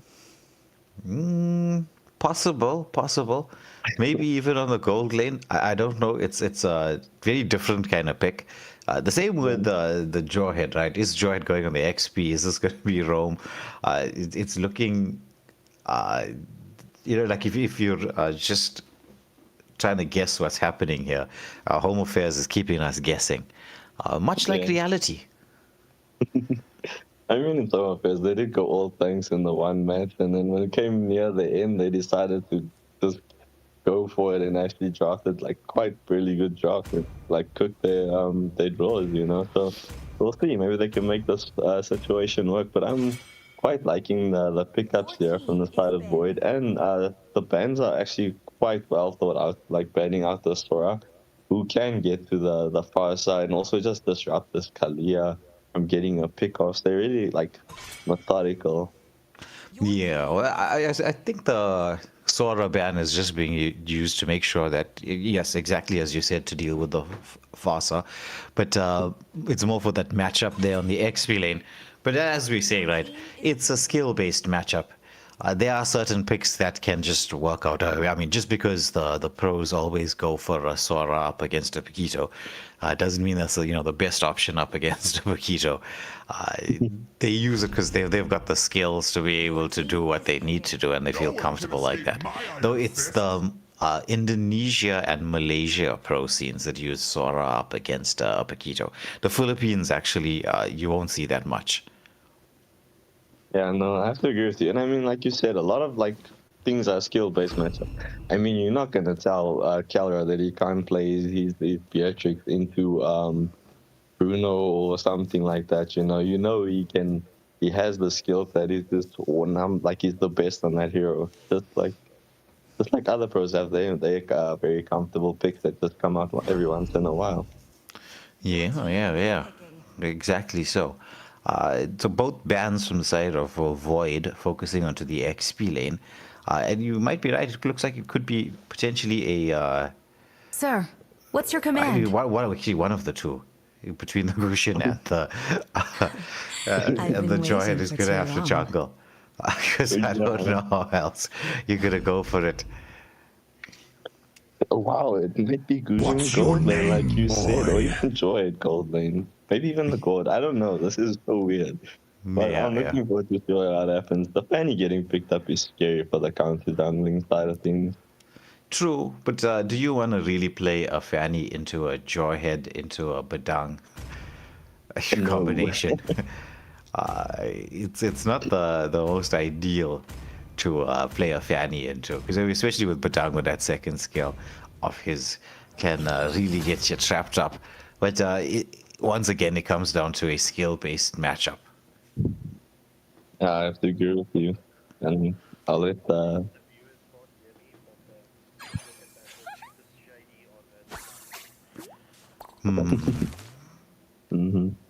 But yeah, let me let you guys go with Lodi Pie and Mr. Way, as we see how Joyhead outdoes Fanny sometimes and probably destroy her.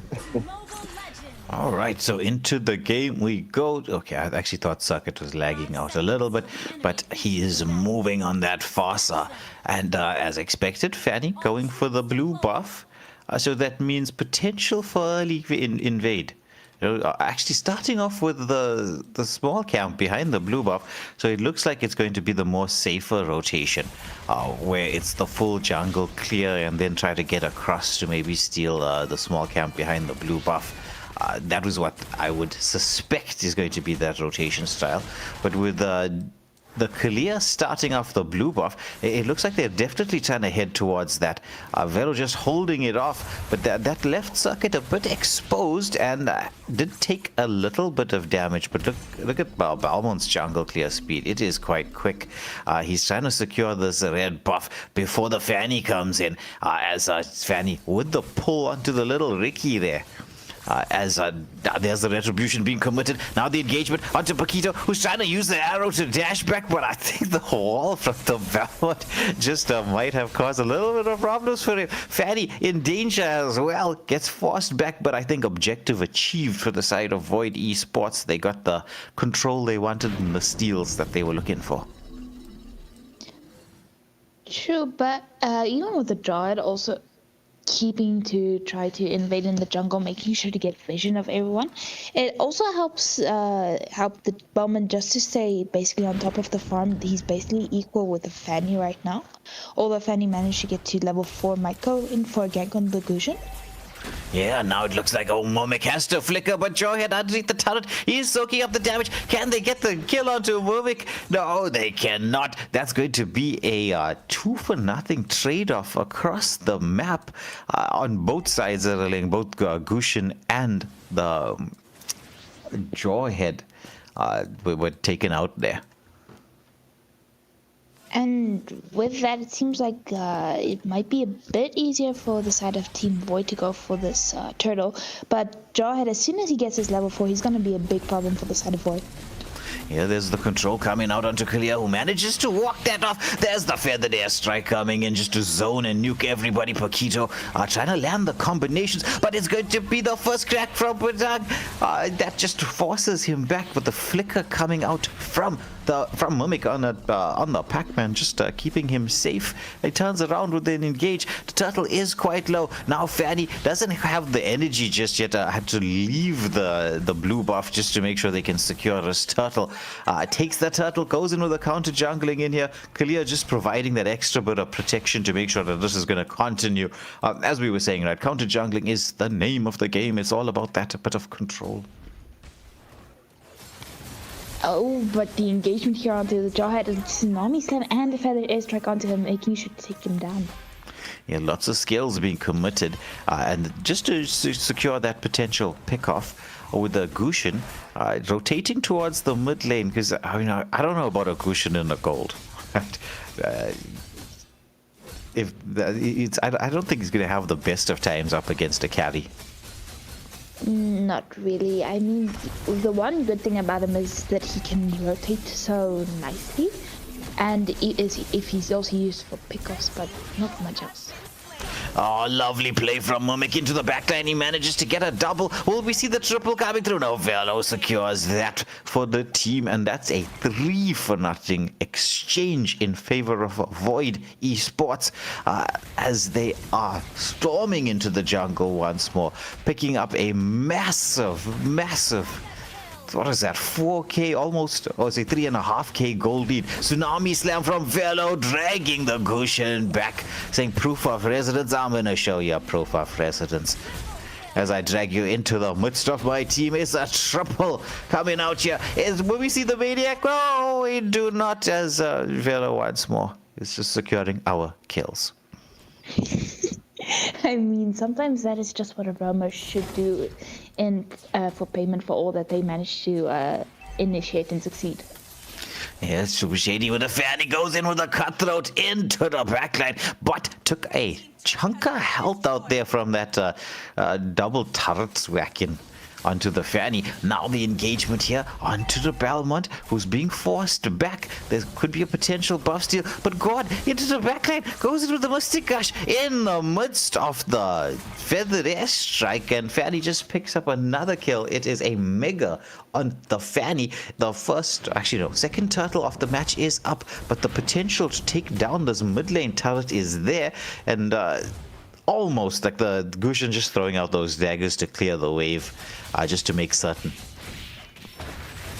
Definitely lethal counter coming out from the bomb, and unfortunately he does fall to Tsunami Slam here onto Gagita as well, but it seems like Super Shady is in a bit of trouble, has to go out, and it's going to be a 2-0 exchange in the favor of Void. Yeah, they just didn't have the damage to take out the Fanny.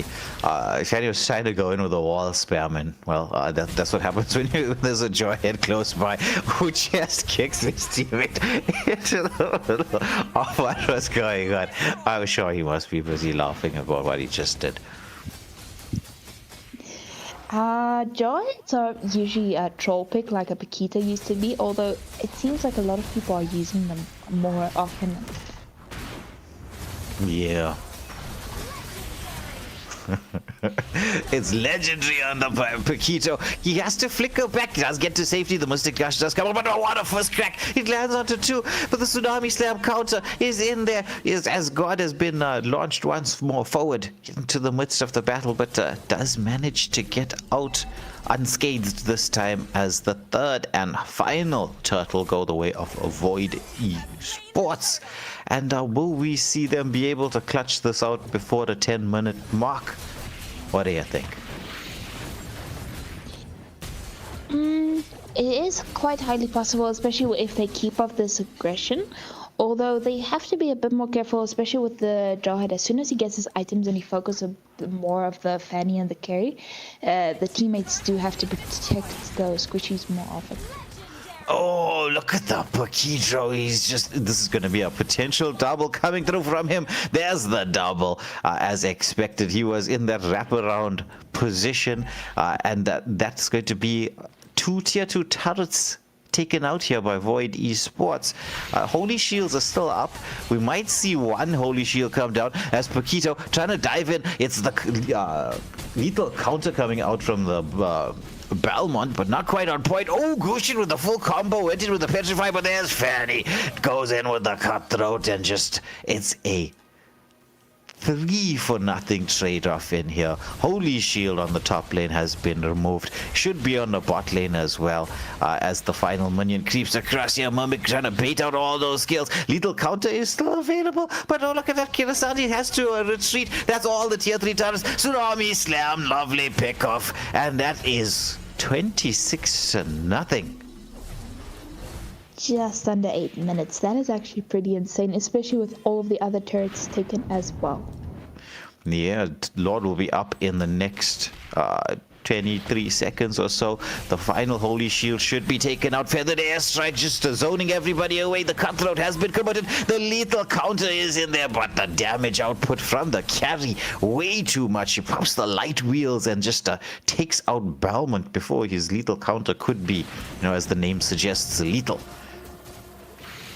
Right now they just don't have enough farm yet, so maybe they should trying to avoid fights is a bit difficult, especially if the fights keep coming to them, but try to get as much farm as they can, especially with all the waves being pushed in. Yeah, Lord is up, and the potential to end it early is there for the side of Void Esports, and you can see Velo with the discipline. He's starting this up, he's gonna summon the troops. He's like, this is what I like to see. I love, even in such a situation, you're 27-0, and a lot of players and a lot of teams would tend to try to troll at this particular moment in time, just go in, try to get as many kills as they possibly can, because you're in such a strong position. However, the discipline being shown here. Tsunami Slam with the drag back. There's the Feathered Airstrike flicker coming out from Joy. It has to try to escape this as his backman in the backline, picking up a quick double. Balmont trying to disrupt the wave equilibrium, but right now it's like they've got all the skills available to and the gold lead. The gold lead's just, it's 14, almost 15k. Is unstoppable. Paquito with another pick off in there. That's 4 members down. Belmont left on his lonesome to try to defend this Fanny, try to get that play underneath the turret. Lethal counter does come out, but there's an ability to lock onto the wave. Feathered Airstrike. There's just not enough minions quite yet, as they do manage to take down yet another. It's the Gushin that's been removed. God with the Mystic Gush, but look at this from Paquito. He just gets the setup and a monster kill coming through from Super Sucks. Now the fight continuing. It's 34-0. Can they actually get a kill on board? No, but he tried to go in for the first grab. But what a Tsunami Slam from Velo there, just to set up the ending. And my goodness, what does that finish off? 36-0? More than that? Yeah, 36-0. Yeah, sending Home Affairs, everyone. They're all giving all of the members from Home Affairs a box of chocolates. That was actually pretty much a 6v4 situation, especially with Joy just continuing throwing the gourd into his face. If there's ever a way to report in the tournament lobby, report Iceman for feeding his team to Void Esports. Alright, ladies and gentlemen, without further ado, let's jump into the next match. But before that, I just quickly want to see if I can do something. Because I also need to switch around, customize. I just want to, you see, it is there, so why? Okay. Any case, let's see if that worked. And I just need to switch around the drop overlay. So just give me a second, reset drop.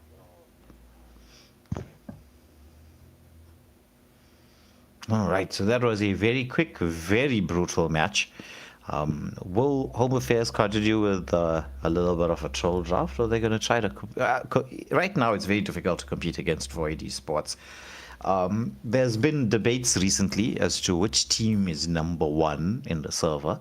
As we said, Void Esports, when you look at the leadership board, are only not number 2 or 3, based on the fact that they've played less games than other teams. they're the only team still with a 100% win rate across the various tournaments that they've been participating in. I think second closest would be in terms of win rate is a Renab Jutsu with a 94% win rate. So it's that leaderboard, like I was checking it out yesterday. 92% Renab and then Gascon with a 90% win rate. So it's there's a couple of teams there with some very, very high win rates. 100%.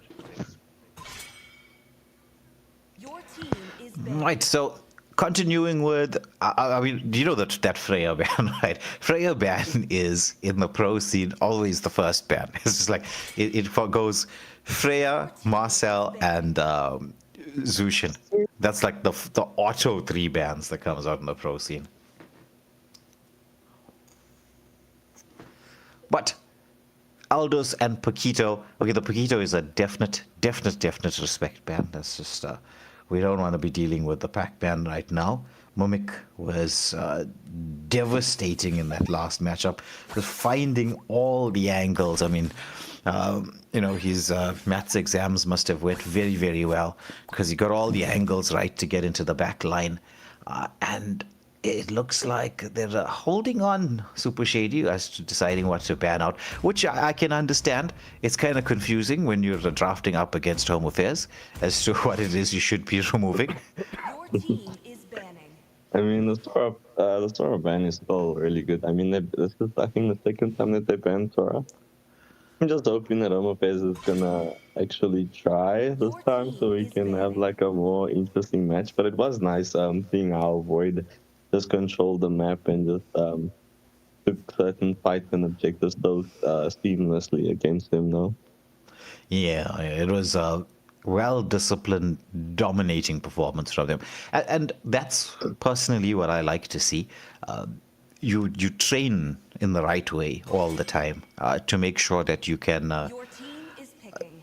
whether it's going to be a easier matchup or a more difficult matchup, you got to have the correct habits trained into you. It must be like auto skills, like mechanical. Like you're just going to have that in the locker just to do the correct things all the time. Or is what I call the good habits in the game. So I do like to see that. And well, Void eSports are going to be our ENC representatives. And their tournament will be taking place in a couple months' time, at least the qualifiers for the sub-Saharan region. And hopefully they get through and then move on to the big stage. Because it is like a huge prize pool for the ENC. Yeah, no, it's pretty massive. Like I saw what you sent in the group, it's quite substantial. And I'm sure they're looking forward to hopefully getting some of that, Like I'm sure we're hoping they're gonna do well, just representing the country. I do think the Franco pickup was just to discourage the Fanny. But we do see that the Ling and Angela does get picked up. That's an interesting duo.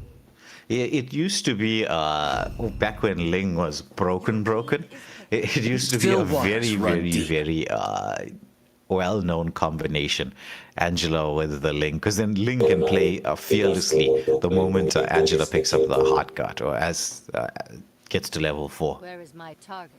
Yeah, I mean, I can see the vision. I think it can be pretty disgusting for this match if they can get the plays out. I mean, Franco does have that very long fun, and they did pick up a Joy again, as well as a Natalia. When last have I seen a Natalia in a tournament? That is an interesting pick. Your team So Natalia, I mean, it's because her jungle clear speed's not the greatest. She usually gets played on the roam position. She can be one of the heroes that benefits from the Your team is banning. buff to die a hit. But on the positive side with the Natalia, I just to try to find some positives here. She's really good at dealing with other assassins. Your team is banning. I know she is. Like, if she actually does what she's supposed to do, and that's literally just sit in the enemy jungle and just be a nuisance, stealing farm, just killing the jungler the whole time, it can be really devastating. So, I mean, we're going to find out.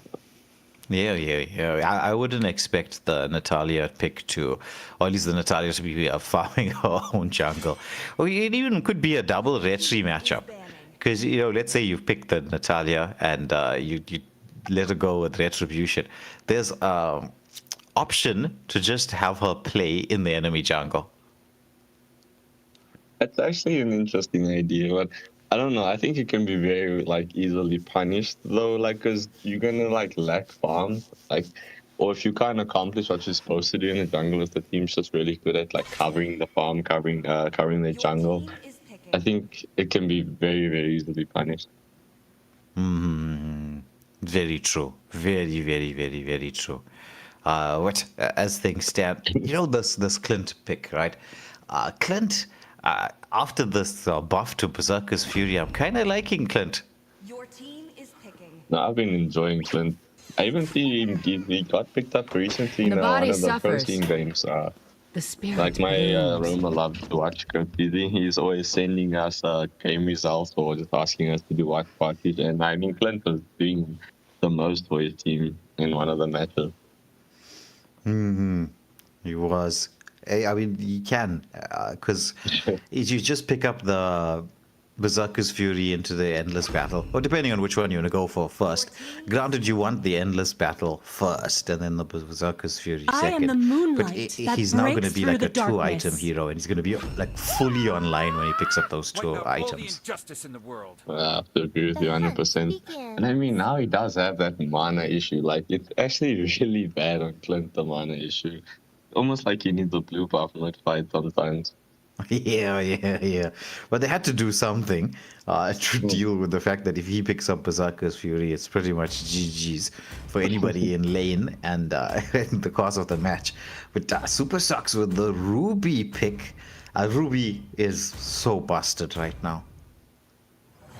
I have to agree with you 100%, man. I'm Ruby's just one-shotting people. It's insane. Yeah. I mean, the sustain, the damage, the everything right now. Ruby is too strong. Now, are we going to see Void allow for Valentine's Day to come out early and give Home Affairs another round of chocolates? I mean, I know it's late. It is a Friday night. You might not be unhappy getting or receiving a box of chocolates. But will it be a full one once again? Will the Home Affairs actually manage to get one kill on the board? Who knows? As we head into the second game, it's for all the marbles in the jar. It's for the 3 points. With Velo on the Atlas doing what we expect an Atlas to do, which is move around and cause a little bit of havoc with their disruption abilities. Once more, they're allowing the wave equilibrium to be in there. Oh, look at the stun coming out from Mia. As now there's going to be the drag back. This should be first blood. Circuit picking up the first blood. The rotation's coming across from Mumik. He's hungry for more. That's already one kill onto the board for the side of Void eSports. So it's looking like that box of chocolates is on the way to Home Affairs. This is... Yes? No, I was wanting to say that there's actually a lot of aggression already coming out from the side of Void eSports, especially with Mimic running around in the enemy's jungle the entire time. It's what you would expect with the drafting lineup that they have. That early game pressure.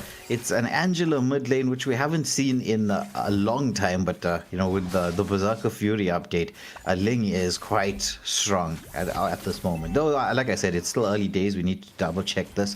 Oh, Joyhead making sure that small camp was not stolen. Now the engagement. There's the Petrify combination, and they managed to pick up another, and have established almost a 2k gold lead.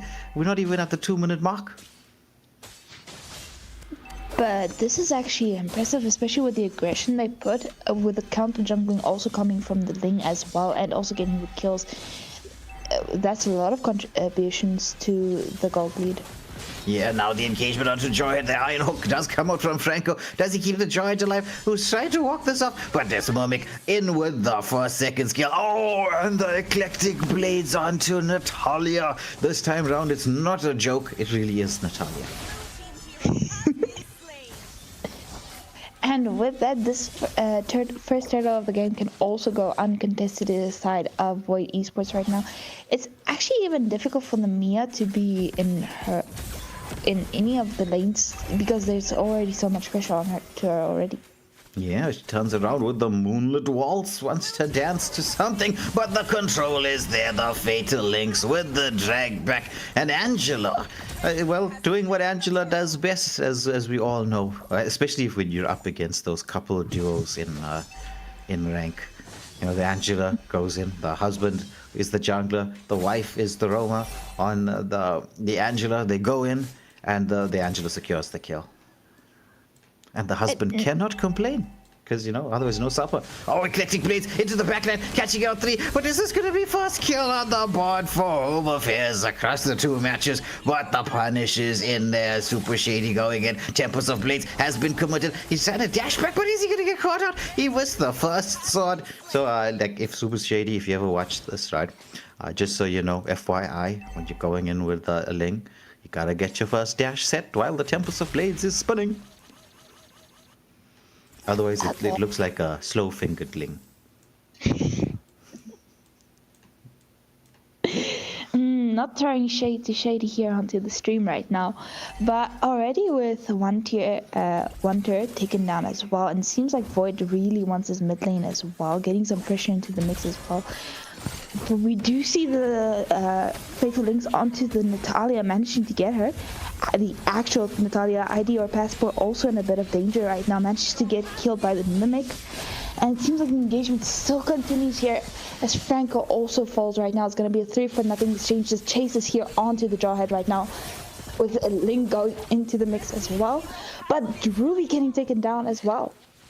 Yeah, this is a feeding frenzy at this moment in time, as Link could be potentially caught out there, as it's going to be Way of the Dragon committed and securing the kill. Angela still trying to steal the blue buff. Meanwhile, Mimic on the bot lane is just eating up the turrets. I think it's going to be Mimic MVP once again. Highly possible, although I did just realize the Angela is already on 30 stacks Sky Piercer. Yo, there's the Way of the Dragon onto Super Socks. The drag back onto the turret, but the Eclectic Blades has been committed. It's a killing spree for Mimic on the Benedetta. Second turtle of the match is up. Ling does have the blue buff. It looks like they want to secure this control in the mid lane before they start. Joe, I mean, that Way of the Dragon has such a short cooldown. It should be back up and running, but there is no way to contest for anything right now if you're a side of Home Affairs. Engagement here onto the show. Fatal links. Will this be fatal? It is. It's a monster kill on the Angela. And seems like Jawhead in a bit of danger right now. Mimic going onto him, but he managed to flicker out. Void Esports probably gonna go for some jungling and the turtle as well. What do you think Home Affairs can do to try to get an upper hand here? Learn to draft. Yeah, well, it seems like sometimes in this life, you know, people say, oh, it's fun, until you get a full team of chocolates. Then it doesn't get so nice, because then, well, we're going to turn you into a TikTok highlight. That is true, but they get fame and chocolates at the same time, so it's not that bad of a deal. No, it's terrible. It's a horrible deal. I don't know about you, but I wouldn't want to be known as one of that on a server. Fair point. Although my game did just throw me out, so I'm currently going blind into the game. I'll join. Alright, so yeah, as you can hear, the Sheep's voice is back. Even though my co-casters did hear me, it's currently 16-6, 10 kills advantage in favor of Void Esports. Yeah, Joyhead just continuing throwing the team into, well, the enemy's line of sight. Like, I know they're trying to make this entertaining, but, trolling is not for tournaments. He's hard to watch, to be very honest. 100%. Look, I'm going to put Angela on the spotlight right now, especially with that Sky Piercer being first item. I just quickly want to see how many stacks. 40 stacks on that Sky Piercer. No wonder this circuit was KSing so like crazy on the league. Yeah. I mean, there was a lot of kills being secured, and this will be another one as the Eclectic Blades does come out, and it's another pick off. Make that 2, and we're getting to that point in time where this game is wrapping up quite quickly. Potential to try to get something done, but no, Natalia is taken out. That's 3 for nothing. 100%, and it's at the 8-minute mark. It's currently 8.8k gold lead. Make that an 8.9k gold lead in favor of Void eSports. I want to say something, like, legitimately. With this Joyhead just continuing throwing the team, they're forcing the flicker out of the Franco. Look, like this, regardless, this is 100% Home Affairs not taking this match serious. Well, it wasn't like I think they had the option to win it at all. It was like a very defeatist attitude from the beginning. Looking at these enhanced turrets, right? Obviously granting a lot more gold when it's destroyed, as we do see Void trying to get the play into the base of Home Affairs at this moment. Lord is up, right? But no one is going to go for this rotation just yet. It seems like Void wants to finish this early. Yeah, they have the damage output, and well, the minion is surviving for the most part, and they do take down the mid lane turret. Now it's going to be Meow. The follow of the Tempest of Blades is into the backline. Full combination coming through. Will we see the Jawhead fall as well? No, he does manage to get out to the Fatal Links, dragging one more back in there as Natalia tries to get something done in response, and that's going to be godlike for the Angela, as that is a 4-4-1 trade-off here in the mid lane, and the option to get the end on here. Can they get that final lock onto the turret? Try to clear the minion. He should be able to do that. There's another wave coming through, and the rest of the team is respawning. Ling just pretty much chilling on that wall. We will see the hard guard getting committed onto Ling once more, as we do see the Tempest of Blades into the play, as we do see the Ecliptic Blade coming in from Benedetta, and that Sky Piercer blocking, picking up a double kill. However, Natalia does get the shutdown kill, but that's a triple kill currently for the Benedetta. Will we see the force play for Maniac and for the Benedetta right now, or will we back off? Benedetta definitely going for it. We have the Dragon coming in from Chow, and that's a shutdown kill onto Mimi. Yeah, well, the game should be over within the next few minutes. It just depends on whether Void decide they want to take this Lord or not, because they can't end it with or without the Lord. Yeah, 100%. Sorry, I'm just laughing at the viewers' comments. Junior Sun just asking, what am I watching? And then the response is a joke.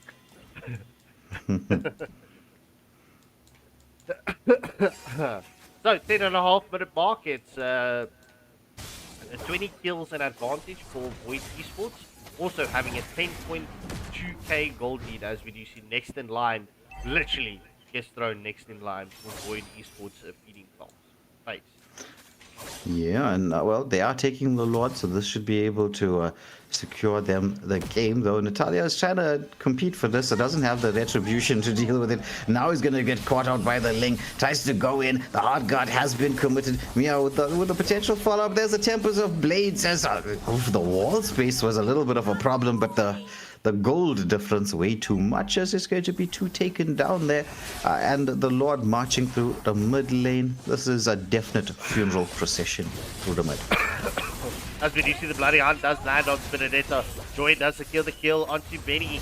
As we do see the play continues from Void eSports. The minions are onto the base. Will we see the opening as we do see the Iron Hook lands onto Circuit, onto the Angela. However, we do see the... I'm offended pulls everyone in, and that's a killing spree. Killing spree for the Atlas, and that's GG's 2-0 going in favor of Void eSports. That's a full 3 points in their pocket. Alright, ladies and gentlemen, Gogeta being the only person that picks up a chocolate. That's so unfortunate for the Natalia. But nonetheless, ladies and gentlemen, I'm going to get the pause screen up and running for you whilst we set the next lobby. Up next, we've got Immortal Order versus Crown Maki.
militia tells the truth when the lights burn bright. Some came for the picture, some came for the fight.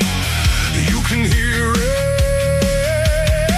The walls begin to shake. Come and take it if you think you're ready. Come and take it if you think you can. Come and take it. No more talking. Come and take it. This is where we stand.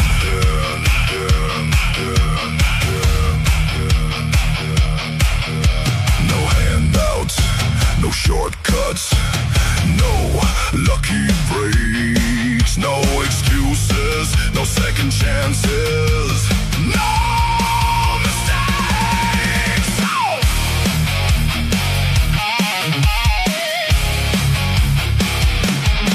Come and take it.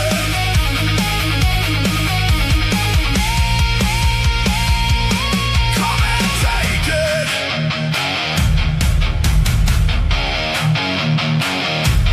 Come and take it.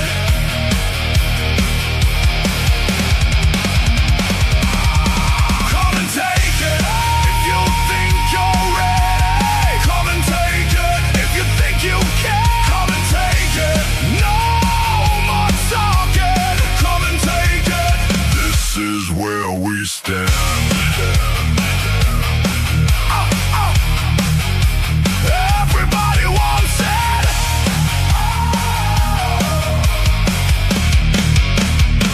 If you can hold it.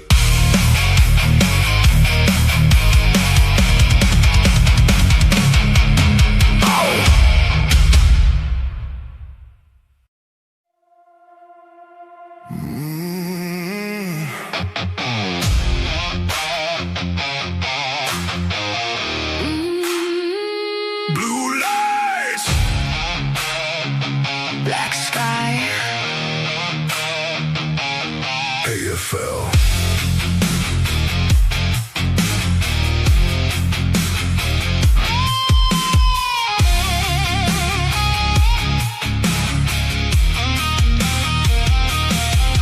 Feel the city hold its breath.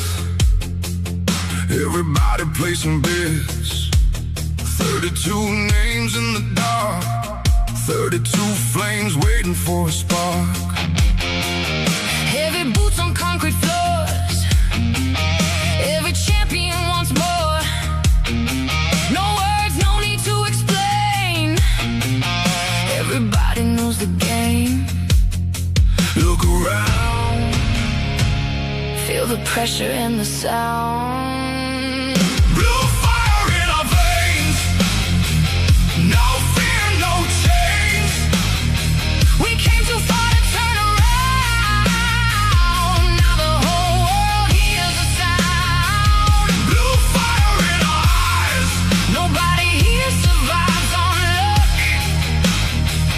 32 walk through the door. Only one leaves with enough.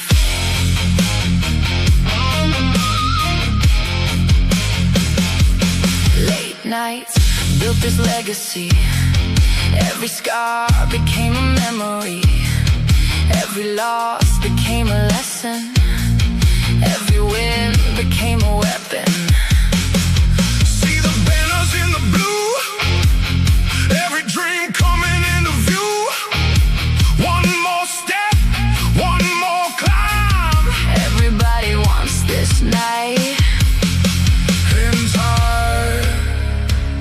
Watch the legends come alive. Blue fire in our veins. No fear, no chains. We came too far to turn around. Now the whole world hears the sound. Blue fire in our eyes. All right, ladies and gentlemen, we are back. It's Immortal Order versus Crown Maki.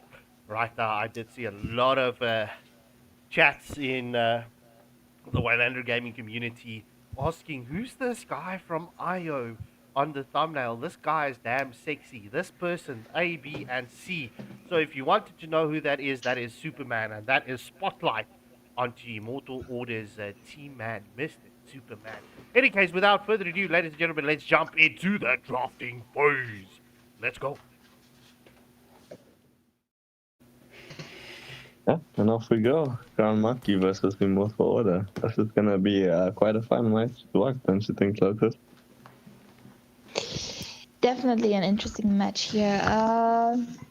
So both teams have been doing pretty good, as we also saw on the seeding stage. So I'm interested to see how they do as they manage to get further into the tournament, especially because the more you get to play with higher and deeper into the tournament, you have to start to adjust your playstyle, start to train more, practice different things.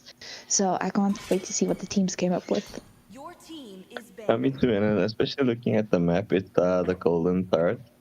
Like, I mean, this kind of map gives you the chance to actually just like come back. Like, if you can just like maybe your marksman's a little bit behind and you can cause a good team fight and just let them split push, they can get a lot of gold back from these turrets.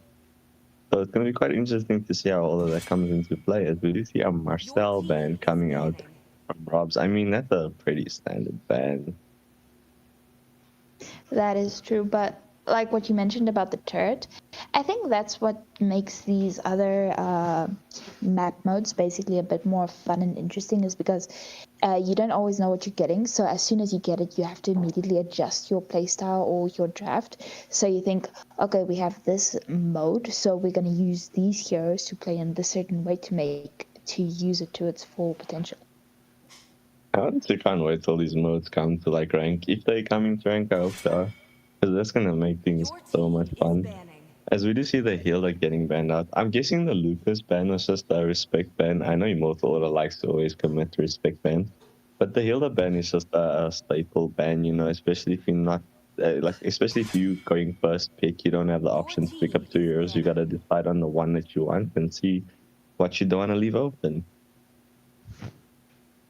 Very true. Also, the Zushin ban, pretty, like you say, a staple ban. But Zushin is also a pretty good hero, mostly overall.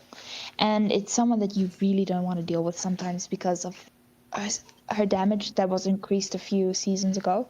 And also just that way to be able to deal with frontline every single time. Your team is banning. I mean, 100%. As we do see a Benedetta ban coming out. I'm guessing another respect ban. But Benedetta, like as we saw from the Immortal Order, not by the Void game earlier, it can be really devastating as like a counter jungle tool, or just like a very like disrupting tool to be used against the enemy, you know? Like your mage has to be very careful, as well as your jungler from the Benedetta cut. Definitely. And she has pretty good jungle clear speed. So even if the jungler isn't doesn't have to be careful of pickoffs, he still has to be careful of his jungle getting taken away if it's not taken away by the other jungler. I have to agree with you 100%. She has absurd damage. Even on the ult, like I was reading it the other day, I think she gets like 200% damage from items like boosted to her ultimate. That's why she can just burst anything that she wants. But I mean, pretty solid bans coming out here from the side of Maki, just taking out the Minotaur. I would have been looking more towards a Grok ban and maybe a Khalid ban rather than the Minotaur, because you can deal with it. It's still really strong. But there are other like early game utility tanks that can come out here, especially when the first pick is on the side of Immortal Order. True, but I'm loving the Ruby pick because Ruby was also buffed recently. But she seems also very strong right now, especially good enough for a first pick.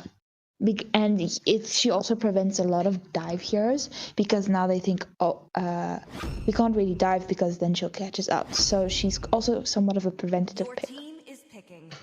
I mean, she can kind of one-shot heroes now. I don't know what happened with decision making here in Ruby. They triple the damage on the power of skills. light incarnate. So it's looking pretty nasty, and was actually the pick that I was thinking of for the first pick on the side of Immortal Order. Because Shroomzy was hyping up the Ruby a lot when he was on stream the other day.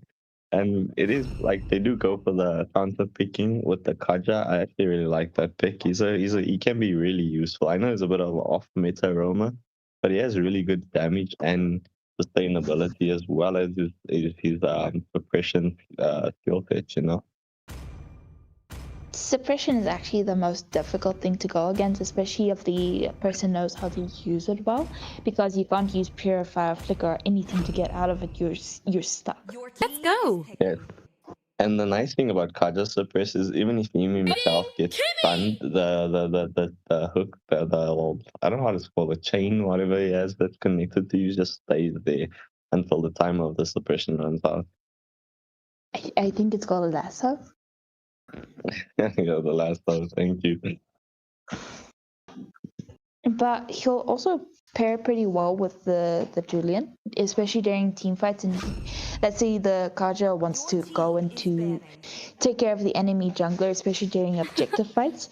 Then with the Guinevere as well, the suppression will work really well with their CC skills. Yeah, I'm guessing that's probably the main idea. It's just Kaja pull, Guinevere, free jump, quick pick off kill. I mean, if you catch a squishy, she doesn't even really need to use the ult if the team's around. So, I mean, the draft is looking pretty strong on both teams. I'm liking this Erethiel and Kimi pickup here, because Kimi can provide so much pressure on the mid lane.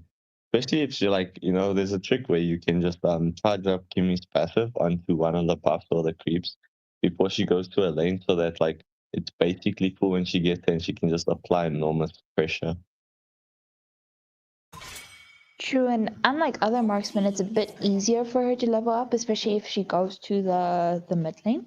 So she can also pair well with the Aerithel and the Ruby when going for team fights, because Immortal Order really likes going for the team fight effect a lot of the times during tournaments. So both these heroes can be pretty useful for that. They just have to time it to not get caught up by the combos coming from Crown Maki. I have to agree with you there. And I mean, Maki taking out this fucking blue was very good foresight. Because, I mean, I would be looking at like a Paquito jungle potentially even.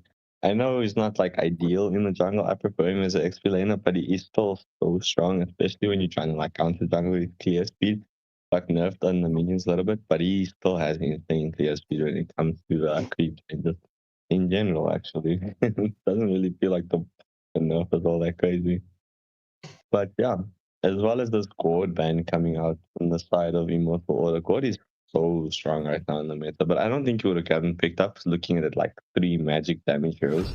Wow, 4 magic damage heroes coming out here on the side of Crown Maki. My magic flows as freely as the winds. Although a Veil is an interesting pick to go for. When was the last time you saw a Veil in a tournament? I mean, it's been a very long time, and the thing about Veil is he can be so good. It's just his early game is a little bit like lackluster because he can't really one shot till he gets a good couple items in him. But he still has a lot of disruption when it comes to team fights, with his second skill. And his range is pretty good and mobility as well. As we do see the Hanzo getting picked up, I know this man got a buff and I did try him out. That second skill does quite a bit of damage. I've been thinking about how to change up his build maybe, because I also see that his ult, the passive on it lasts a little bit longer. Like he can just chill in his ult for a little bit longer than usual now. As well as this Khalid getting picked up. I mean, the pressure coming out from the side of Immortal Order looks a bit devastating, but looking at this Melissa to counter is actually, I think, one of the most solid choices you can go for. But Erethiel does have mobility on her. This is actually gonna be a pretty interesting match, especially if both teams play their cards right, because Immortal Order has this amazing way to engage and catch people out, but the thing is, Crown Maki has this where they can basically counter engage and catch everyone if Immortal Order makes even one wrong move. I have to agree with 100%. I mean, the Kaja and the Guinevere, like a very tools, as well as this Veil here. I mean, they got some interesting plays that can come out here, but we're gonna find out as we enter the match here. Yeah, 100%. Just looking at both teams' drafts right now, I have to say, I am favoring Immortal Order's draft here. Also going for the double pick. This just means Crown Maki needs to be very careful of Immortal Order going into the later stages of this match. So very curious to see how this matchup is going to play out, and will we see the rotations being similar or on a different level? I mean, I think I'm gonna have to agree with you, especially with this Khalid. Like Khalid is like such a good roamer right now. And I'm hearing he might get a buff, which is insane to me. As we do see that the Khalid just coming out here, just trying to get some poke damage onto Rama. Rama takes very little damage, just managing to clear the wave, as it looks like it might be a little bit of an evade here by Kimi and Khalid onto this Julian, who's just trying to come back and maybe secure it. But the damage is just so much, so overwhelming, and the Ruby does get the lockdown as the first blood does go to Shrooms TZ. Yeah, 100%. As we do see Khajra trying to get the play onto Khalid. However, it is the one kill in favor of Immortal Order at this moment, and also a Ricky steal. So that will be advantage for Immortal Order at this moment and juncture in time. As we do see Melissa does throw out the Tweedledee, does force Zenjiro back a little bit. But we do see both teams rotating to the bot lane. Will we see Muffin getting caught out? Yes, as Khajra picks up the kill onto the Hanzo. Shroomsy just trying to provide the vision onto, well, the roam and the mid lane, or mid laner, shall I say? Yeah. I mean, guys, if you're watching the stream, please stop taking your past first. It's really gonna come against you, because, I mean, now Julian's really gonna struggle to get his level 4. As he does try to come here for this counter jungle buff field, he's just trying to get this blue here. But honestly, oh, and he does manage to. The Hanzo doesn't own blue, which is insane. Yeah, Hanzo used his second skill to eat up the blue buff there. As we do see, Shroomsy is just currently trying to keep the vision onto Crown Maki. Here's Summer and Nas. Julian is staying onto the Horned Lizard. Right, Julian is levels behind right now. Hanzo being level 4 already, Julian not being level 4 at the first turtle of this match. Yeah, no, this is what happens when you let your little small creeps get stolen. You come to realize very quickly how fast you can get level gaps just from, like, even if you just steal all of the small creeps on the side of the enemy jungle, they just are in such a bad spot here. As we do see that the turtle setup is, I think it's gonna, I'm just looking out, scouting out for the place here, just trying to get this turtle set up pretty, yeah. Once more, I mean, look, the jungle rotation is a lot different. Now, like we've been saying this. Oh, as Melissa gets a kill onto Erithal in the bot lane now. Yeah, I mean, look, the small camps giving you that extra XP. You need to start on those small camps. It's no longer starting on your red buff or blue buff. Because, I mean, the Horned Lizard also spawns now at 25 seconds. As we do see the spatial migration turns into violent Requiem onto the Ruby. And Ruby has been taken down. As we do see Kimi coming in for the exchange. And Hanzo also gets a pickup. It's currently a 3-for-1 exchange. That's a double kill getting picked up for the Kimi. Will we see Gaja getting caught out? No, sir. That would be advantage for Immortal Order at this first turtle of the match. I mean, beautiful plays coming out there from both Guinevere and Khalid with the counter engage. I mean, that was lovely to watch. 100%. Shroomsy just keeping the vision onto Crown Maki. And that zoning coming in from Shroomsy. Apologies, viewers. I'm a little bit on the sick side, so if I do cough, just wish me well, okay? As we do see, Ruby does start the engagement onto Guinevere, and Hanzo does use, the demon form onto Guinevere. Spatial migration, and Violent Requiem lands onto the Ruby, and Guinevere is trying to keep this, but the flicker is forced out by the Ruby, and it's only Khalid that got taken out in that occasion. Where was Khalid taken out? Let's quickly see where's his body in the mid lane. Yeah, there we go. Yeah. I mean, I'm so surprised. I'm like, I played Hanzo, but I'm still so shocked at how much damage that comes out from that second skill when he's in his ultimate. I believe it's called the Pinnacle Assassin. I'm not sure. Yeah, I mean, you can fact check me. But I mean, look, the buff that was granted onto Hanzo just allows him to contest a little bit better when it comes to the Turtle and the Lord. So that was 100% the reason for the buff on him, as we do see the Pinnacle Assassin has been committed from the Hanzo. We do see that Traction Pulse has been committed from Kemi, as we do see the Tweedledole has been committed from the Melissa as well. Khalid gets a kill onto Kaja. I mean, lovely plays coming out here from this Khalid and Kimi. Just lacking the damage to secure all 3 kills. But I mean, the pressure that is being put out here by Immortal Order, Maki really has to be careful with the fights that they decide to take. Yeah, agreed. And obviously also with the turrets giving you that extra gold right now, well, these specific turrets, right? I mean, your MM and the Kimi will have a good time, as we do see Hanzo is onto the front line. Wolves, we do see, well, no, we don't, as Ruby was taken down off screen. It's a double kill for the Julian at this moment. Tweedledole coming in from Melissa. Sandstorm onto the back line as Kimi does get the kill onto Melissa, but it's a triple kill for the Julian, as we do see Vale trying to get the play onto Kimi. That's a 4-for-1 exchange in favor of Crown Maki. Just look at that, closing the gold that Immortal Order had onto them, just turning the tide slightly. I mean, that's kind of what Melissa does in these team fights. They just couldn't get onto her fast enough, and with this crit build, Melissa is so strong right now, guys. Honestly, a pretty underrated marksman, and she has really good abilities just to keep these close range heroes like Khalid off her back, you know. Yeah, well, looking at the positioning coming in here from the Guinevere, we do see Oshunzi does scout out the Guinevere. I need to stop that because it's Shunzi right now. It's not Oshunzi anymore. Brother. Tweedledole getting committed from the Melissa, just getting the damage onto Khalid, as we do see the Traction Pulse has been committed. Oh, but the lasso coming in from Kaja, just trying to get everyone zoned in. It seems like Crown Maki is going for this third and final turtle of the match. Will Io be able to get this retribution in? Hanzo is just off, and that is the third and final turtle going in favor of Crown Maki. So, just past the 7-minute mark, Crown Maki does have the map advantage, as we do see Julia gets caught out by the Aerithal with a heavy crossbow. We do see the Tweedledole coming in from Melissa. She does not auto-attack onto a Tweedledole, and that's a double kill getting picked up by the Aerithal, as the spatial migration does slap onto Kaja. That's a 2-for-1 exchange going in favor of Immortal Order.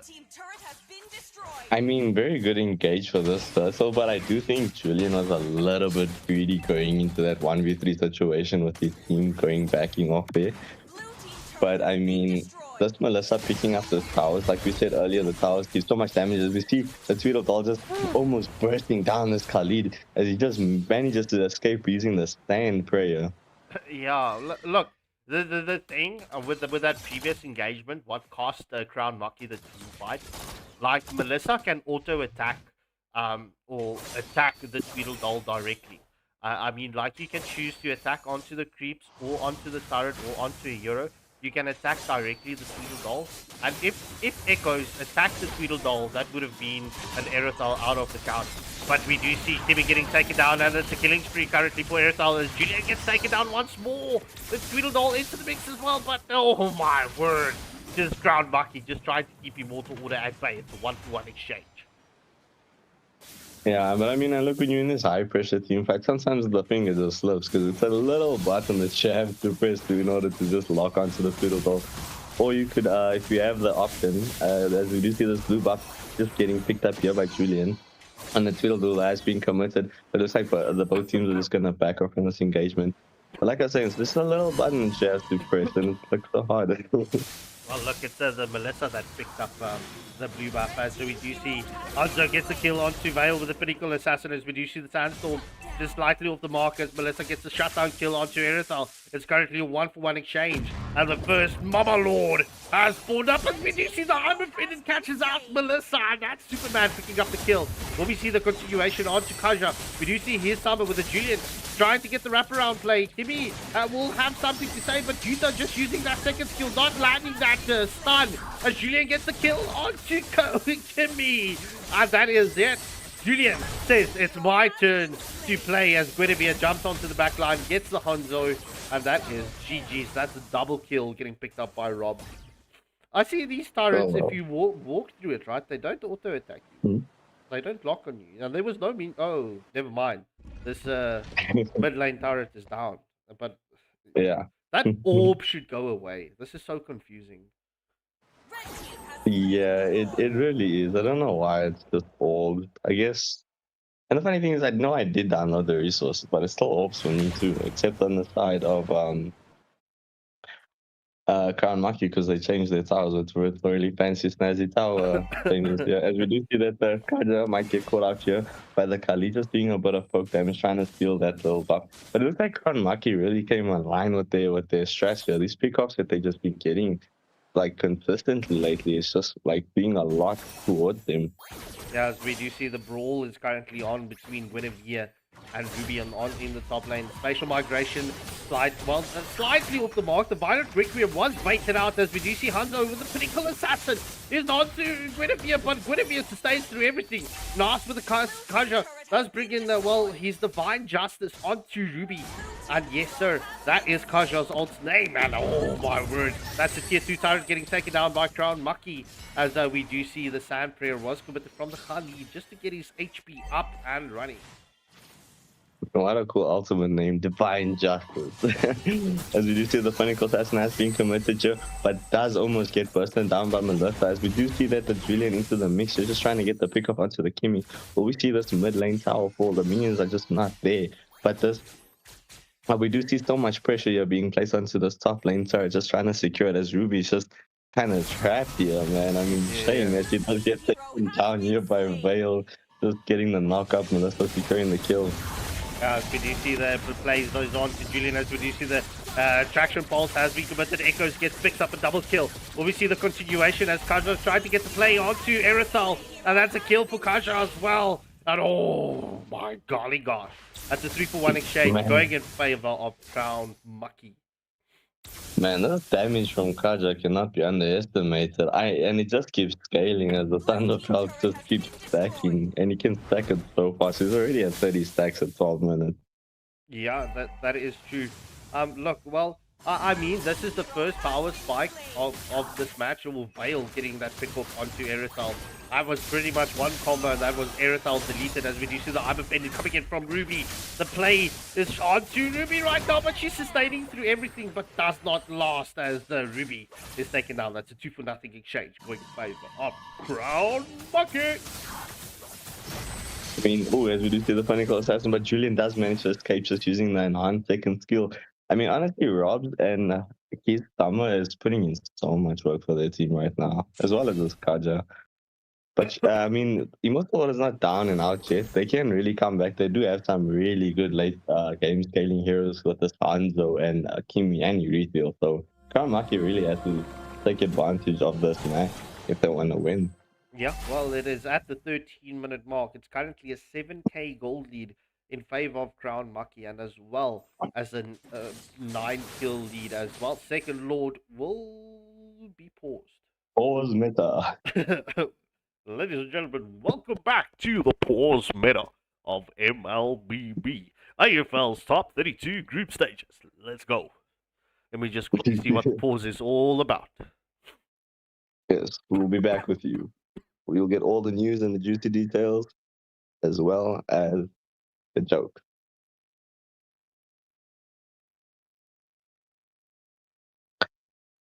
But man, honestly, like I had this like in the early phase. I don't know. It was just one bad team fight that just brought the Crown Maki back. But we're gonna see, like, this is how the game just waffles, waffles. All right, it seems like there is power issues on the side of Immortal Order. So they do have 5 minutes to... Okay, seems like they don't need the 5 minutes. Oh, lucky them. Red team has slain the Lord. You scream, I scream, we all scream for? I scream. Yay! Okay, so let's force this onto Lotus right now.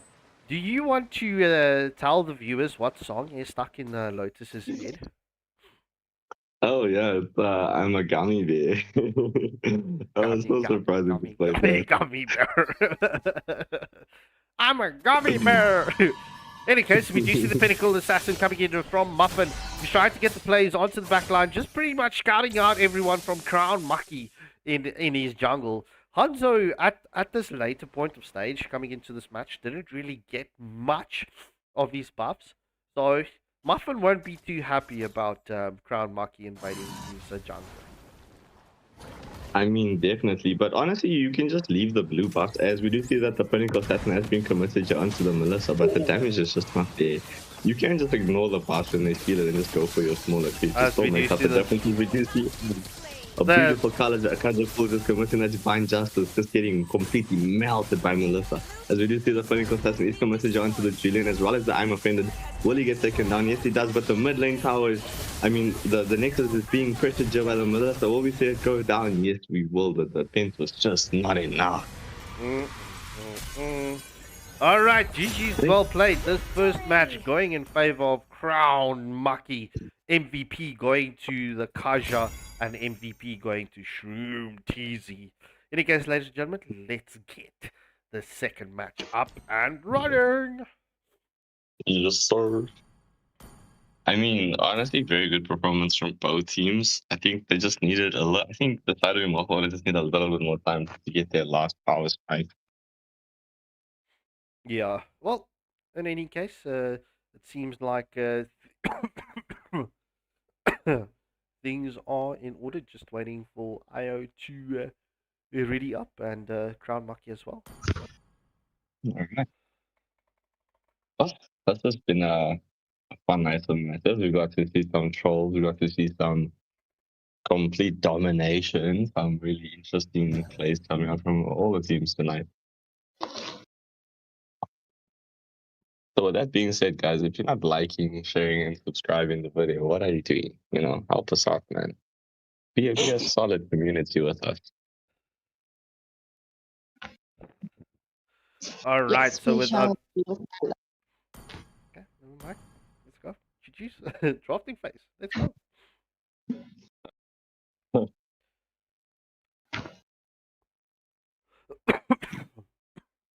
But yeah, what are you looking to see this time around in the drafting phase? Like, what is the standouts for you in the last match? What do you think might get banned out now? You know, because people are going to be looking at counter banning.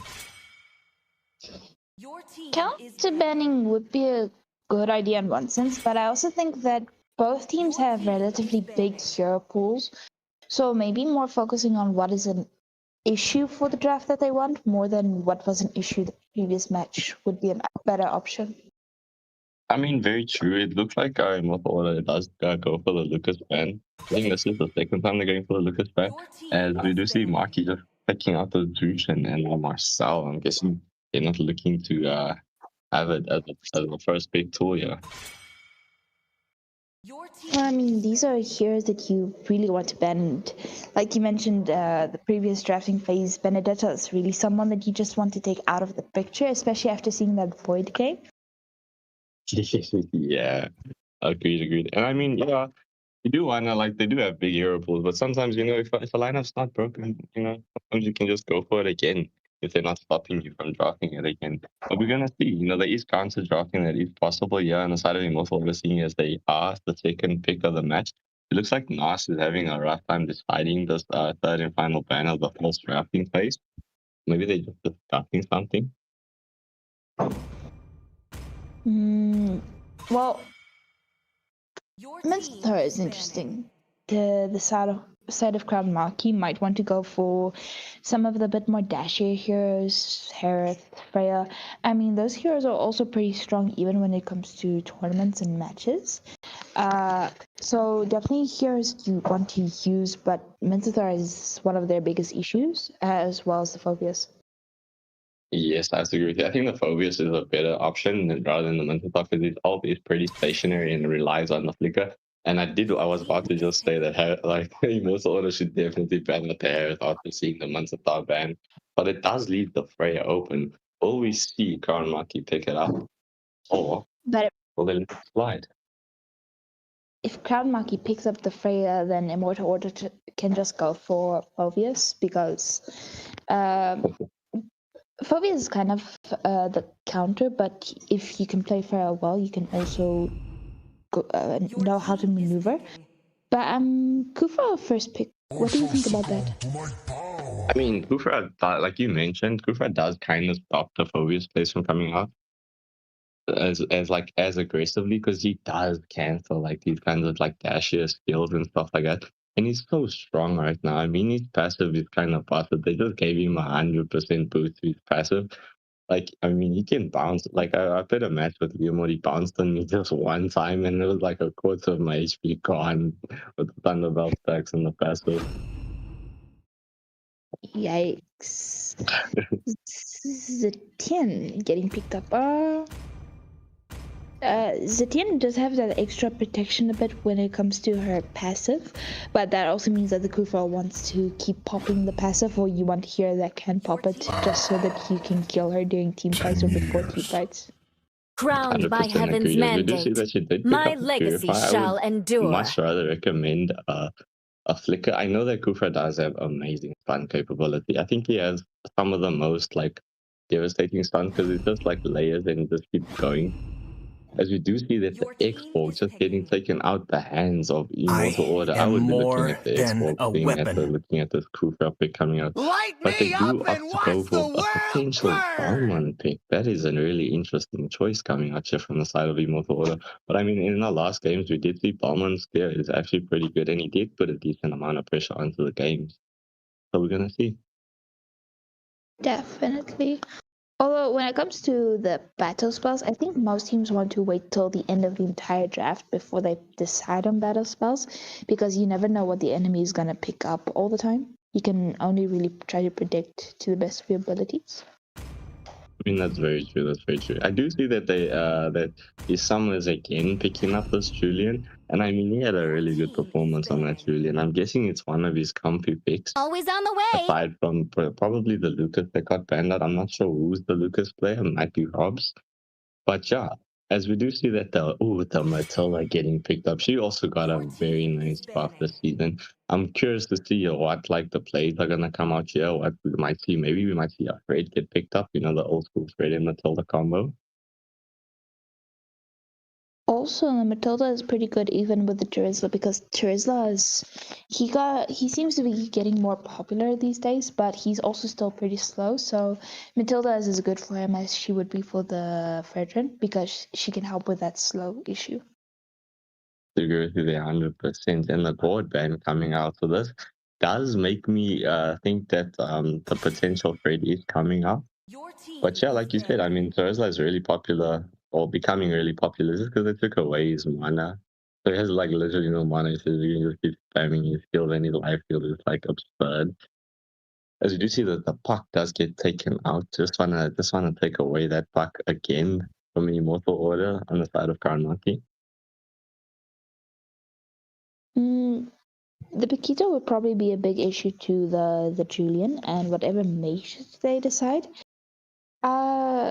They might go for a Vel again, although I wouldn't recommend that with the Matilda and Terizla. Like, Yeah, at all. no, agreed.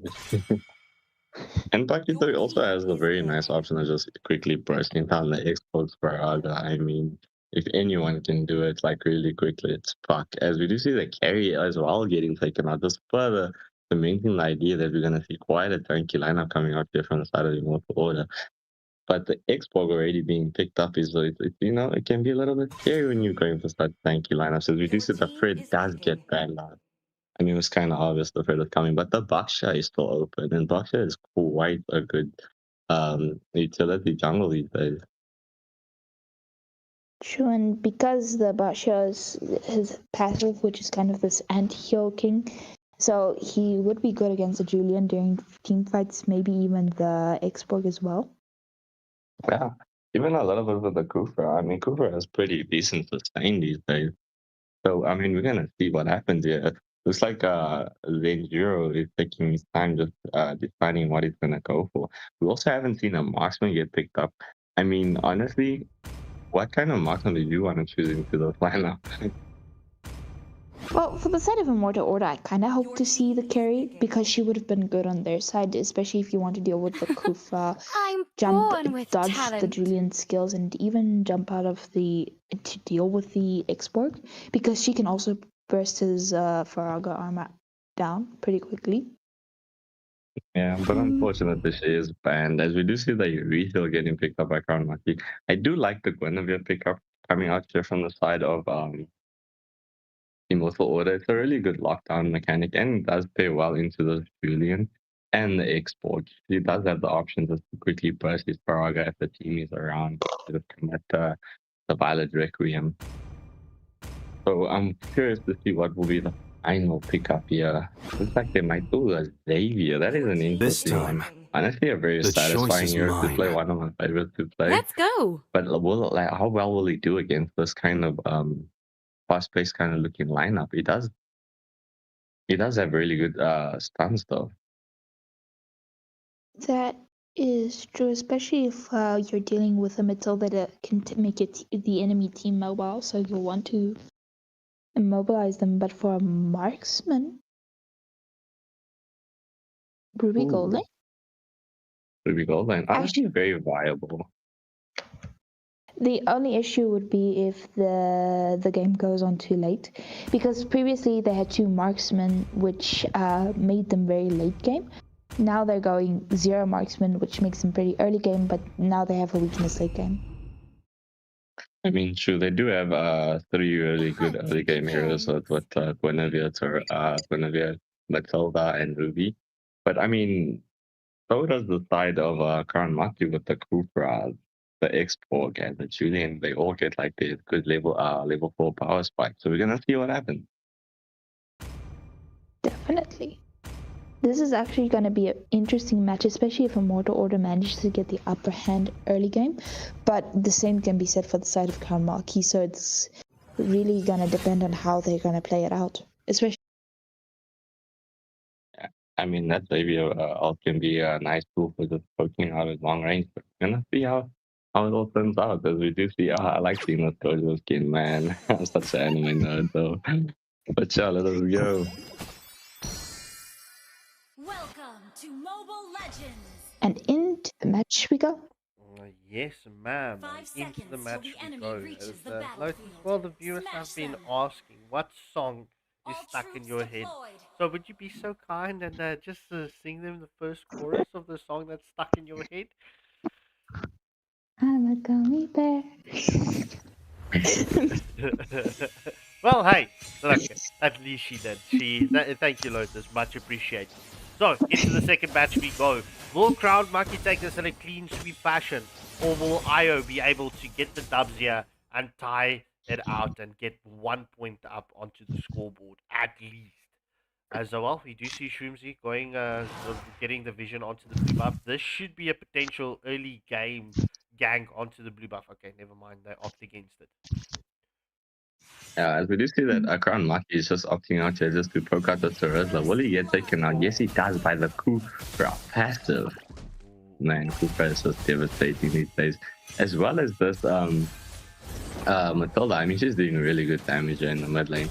As we do see that the Kufra is onto her, just getting such good poke outs and just a little bit of stun, as well as this Dacian just trying to like find some protection here onto Shinzu, but he will get taken out. Yeah, unluckily. Matilda just unfortunately getting stunned up by the Xavier. Look, you don't want the Xavier to come online too early because Xavier is such a late game hero. As we do see, Julian is taken out on the jungle invade in the Io's jungle. So it's currently a 2-for-1 in favor of Crown Maki. Yes, sir. What kind of map is this? I forgot to check in the loading screen. So these blue, I just see blue balls everywhere. It's wisps. So basically, if you take a wisp, then it's basically a floating ball around your head, and if there's anyone in a bush nearby you, it can give vision over them. Oh, yeah, it's the extra vision. Yeah, it's the extra vision. Because remember now, if you think about it, right, the jungle vision or the bush vision. Oh, this is going to sound so wrong when I say this. If you're in the bush, right, your vision range is so small.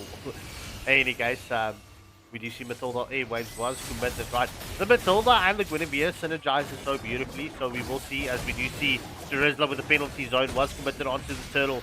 Will the Immortal Order be able to get this game on, as we do see, oh, that, oh, I keep on forgetting his ult. Oh my word. I just call it the dawning light, like Way does. Yeah, dawning light kicking in from Xavier. I'm sorry, I needed a pause. After you see the special migration coming in with a violent ritual coming in from Guinevere. And that is Julian taking down that 2-for-1 exchange going in favor of Immortal Order. Man, you sound so fucking brutal. It's funny.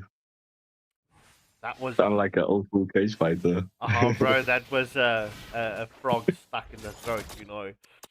So it's just past the 3-minute mark. It's currently balanced. Gold fairly even. Well, the gold, yeah, it is even Stevens and the kills as well. So let's see who is going. For me, it's all going to come down to who's going to have a better time in the gold lane. That will set the tone of the early stages of the matches. We do see the engagement is on to Xborg as the last insanity was committed. He is currently untargetable. We do see the special migration coming in from Guinevere, as we do see the Matilda Airways gets committed from Matilda. Superman tried to get the plays with the Charisla, but he is taken down by the Xavier as Cooper comes in and he says, GG's to the Matilda. That's a 2-for-0 exchange going in favor of Crown. Maki. I mean, valiant efforts coming out from Superman. Just trying. I know he was super low, but honestly, that was such a good showing there. He did manage to get off the penalty zone, just couldn't get enough sustain with his second skill though, just to keep the engagement going. But yeah. What is Matilda's ult name? It's been a minute since we've had a Matilda on stream. Yo, I have no idea as well. Like, I've been trying to rack my brain, yeah. As it is, Cooper does get the engagement onto Guinevere, as well as the dawning light being committed. And the Cooper out does manage, well, the Xavier does manage to pick up the kill onto the Guinevere. Yeah, that Tyrant's Wrath was... A Tyrant's Wrath. Yeah, that Tyrant's Wrath was so tasty. Lotus, you said it was what? Circling Eagle. There we go. Oh, man. That's Matilda's mating call. In any case, the penalty zone was landed by Superman as Xavier gets taken down. That's a 1-for-0 exchange in favor of Immortal Order. I mean, lovely from the Zetian, just using the Fury of the Phoenix to secure that kill, man. What's up with the status today? I don't know, as we do see Io is getting the plays onto the tier 1 turrets in the mid lane. In any case, as we do see the plays is onto Crown Maki in the mid lane. Cooper picks up the kill onto Matilda. Shumi will not be happy, as we do see the last insanity gets committed, but Immortal comes in with the wraparound play with the heavy crossbow. Takes down the Cooper. Slams onto the Charisla. That was Guinevere getting taken out by the Immortal. That's a 3-for-0 exchange going in favor of Crown Maki. Ooh, as we do see that the Xavier does get picked off, almost get picked off here. While he does come here to Purify, will he manage to escape as the Julian does come here, just try to assist him.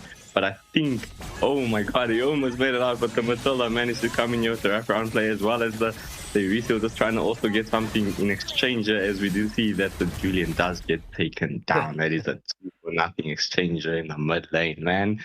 Wow. Yeah, Shubji saying, look, I need to get some revenge on that play. So the circling eagle just got evil eagle.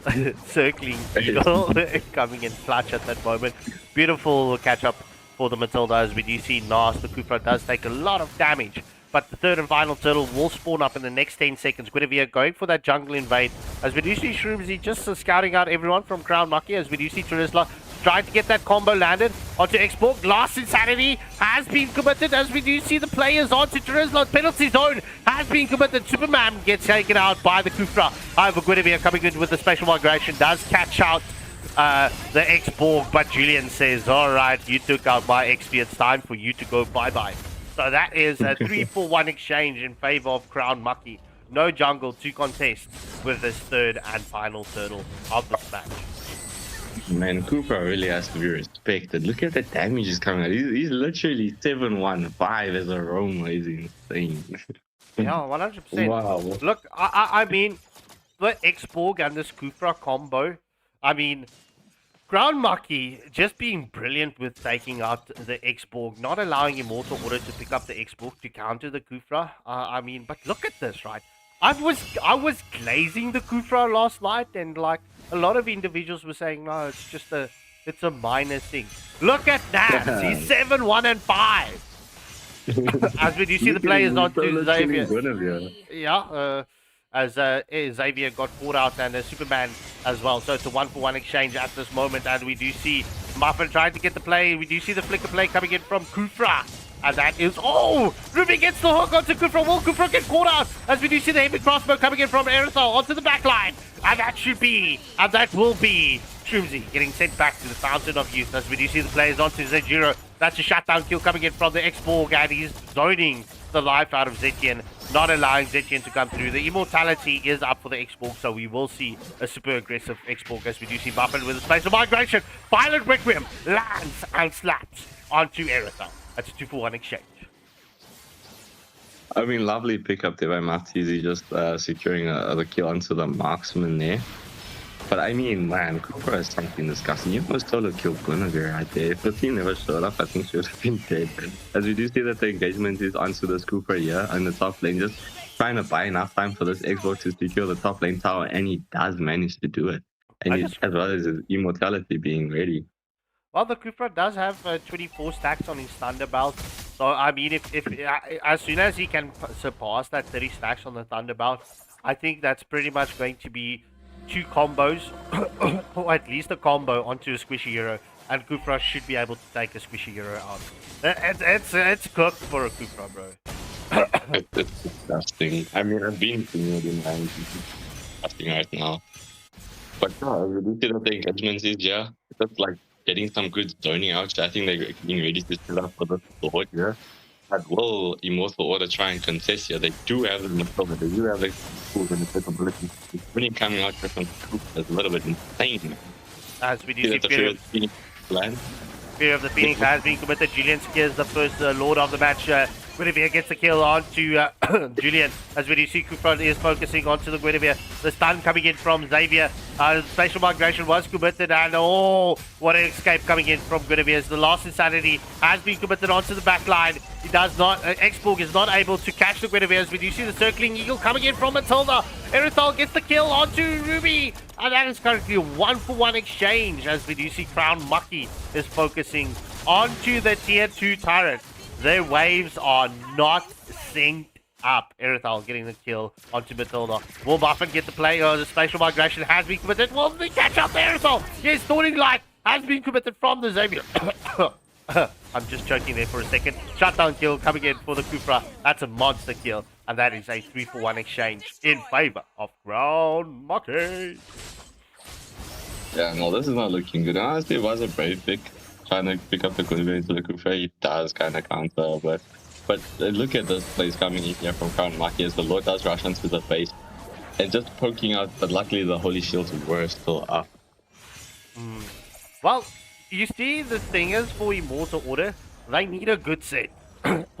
For me, it's either the Ruby that needs to trigger or the Charizla that needs to trigger, and it needs to be followed up with a Zetian. As we do see Zejiro gets caught out by the X-Borg.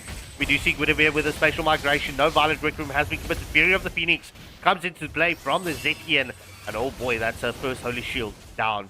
Will we see a second one? As we do see the Dawning Light coming in from Xavier, just slightly off the mark, not doing damage onto anyone just yet. Ground Maki is trying to get onto the tier 3 turret. Scupra jumps in, does take some damage, and well, Immortal Order putting up a beautiful defense right now. So, like I was saying, right? Spatial migration, slightly off the mark. You see, the thing that I wanted to say is, it's either the Charizla or the Zetian, Ruby, that needs to be the trigger point. They need to start the fight, then followed by the Fury of the Phoenix, and then you need the other individuals to follow. However, the only problem Immortal Order right now has is they've got no real damage into the players. We do see the last insanity has been committed. Xbox still has that Farag immortality, as Guinevere was caught out in the jungle. And the Dawning Light taking out the Zetian here, as well as Cooper getting another kill onto this Ruby. Man, Cooper is just a menace, guys. Yeah, so look, I'm looking at the bulls right now, right? Like, there's no real damage for the side of IO. It's only the Zetian that is going full damage build. So that's what they're lacking, as we do see the legendary kill is onto Matilda. That's currently a 4-0 exchange in favor of Crown Maki. Crown Maki will secure another tier 3 turret, and this could be the end of the match. As we do see Kufra gets a jump onto Guinevere. As we do see Guinevere has been stopped in her tracks. Lost Insanity onto the front line. Jerizla is taken down by the Xavier. Could this be the ending angle in favor of Crown Maki? Are they going to force the ending here? They do still have the number advantage, but it seems like they are going to set for this second Lord of the match. I mean, honestly, I think it's a very wise choice considering that the Guinevere and the Ruby is in play on the side of Immortal Order to keep it trying just like push towers without the Lord. As we do see that Guinevere is in a prime position, but just could not get an opening, man. And the Lord does go into the side of Crown Maki. Yep. Unfortunate. Okay, so you see what I was mentioning about the Thunderbolt stacks on the Kufra that needs to go over 30, and he's going to start doing true, like, really insane damage. Look at his count, bro. This Kufra looks like he's a jungler or like an MM. 11, 1, and 12. Nas is 100% such a sus Kufra. He's in contention for MVP. 42 stacks on that Thunderbolt is not a joke. I mean, look at the damage is coming out here from the Kufra. As you do see that the Lord is engaging onto the base, Kufra managing to get onto the Guinevere. He does try to fight the migration out, but does get countered up there by the Kufra as well as getting taken out. Will we see the plays coming? Will we see the tower lock coming in here from Iritu? As we do see the Dawning Light and the last Insanity getting the pick off onto Jerizla. And the game is over. Alright, GG's well played to both teams, Crown Maki. Just being the stronger team of this match.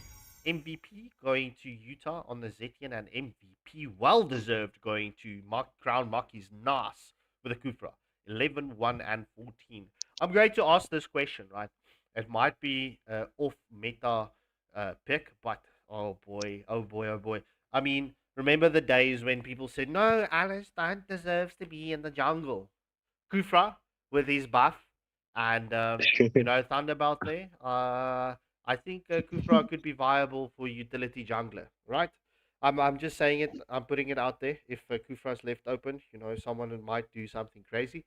But in any case, Superman, I think it was that confidence boost that I gave him in the beginning of the match in the previous round, where I said the community has voted him as probably the one of the sexiest men in our community, getting sent home with a chocolate. So Choco MC going in for Superman.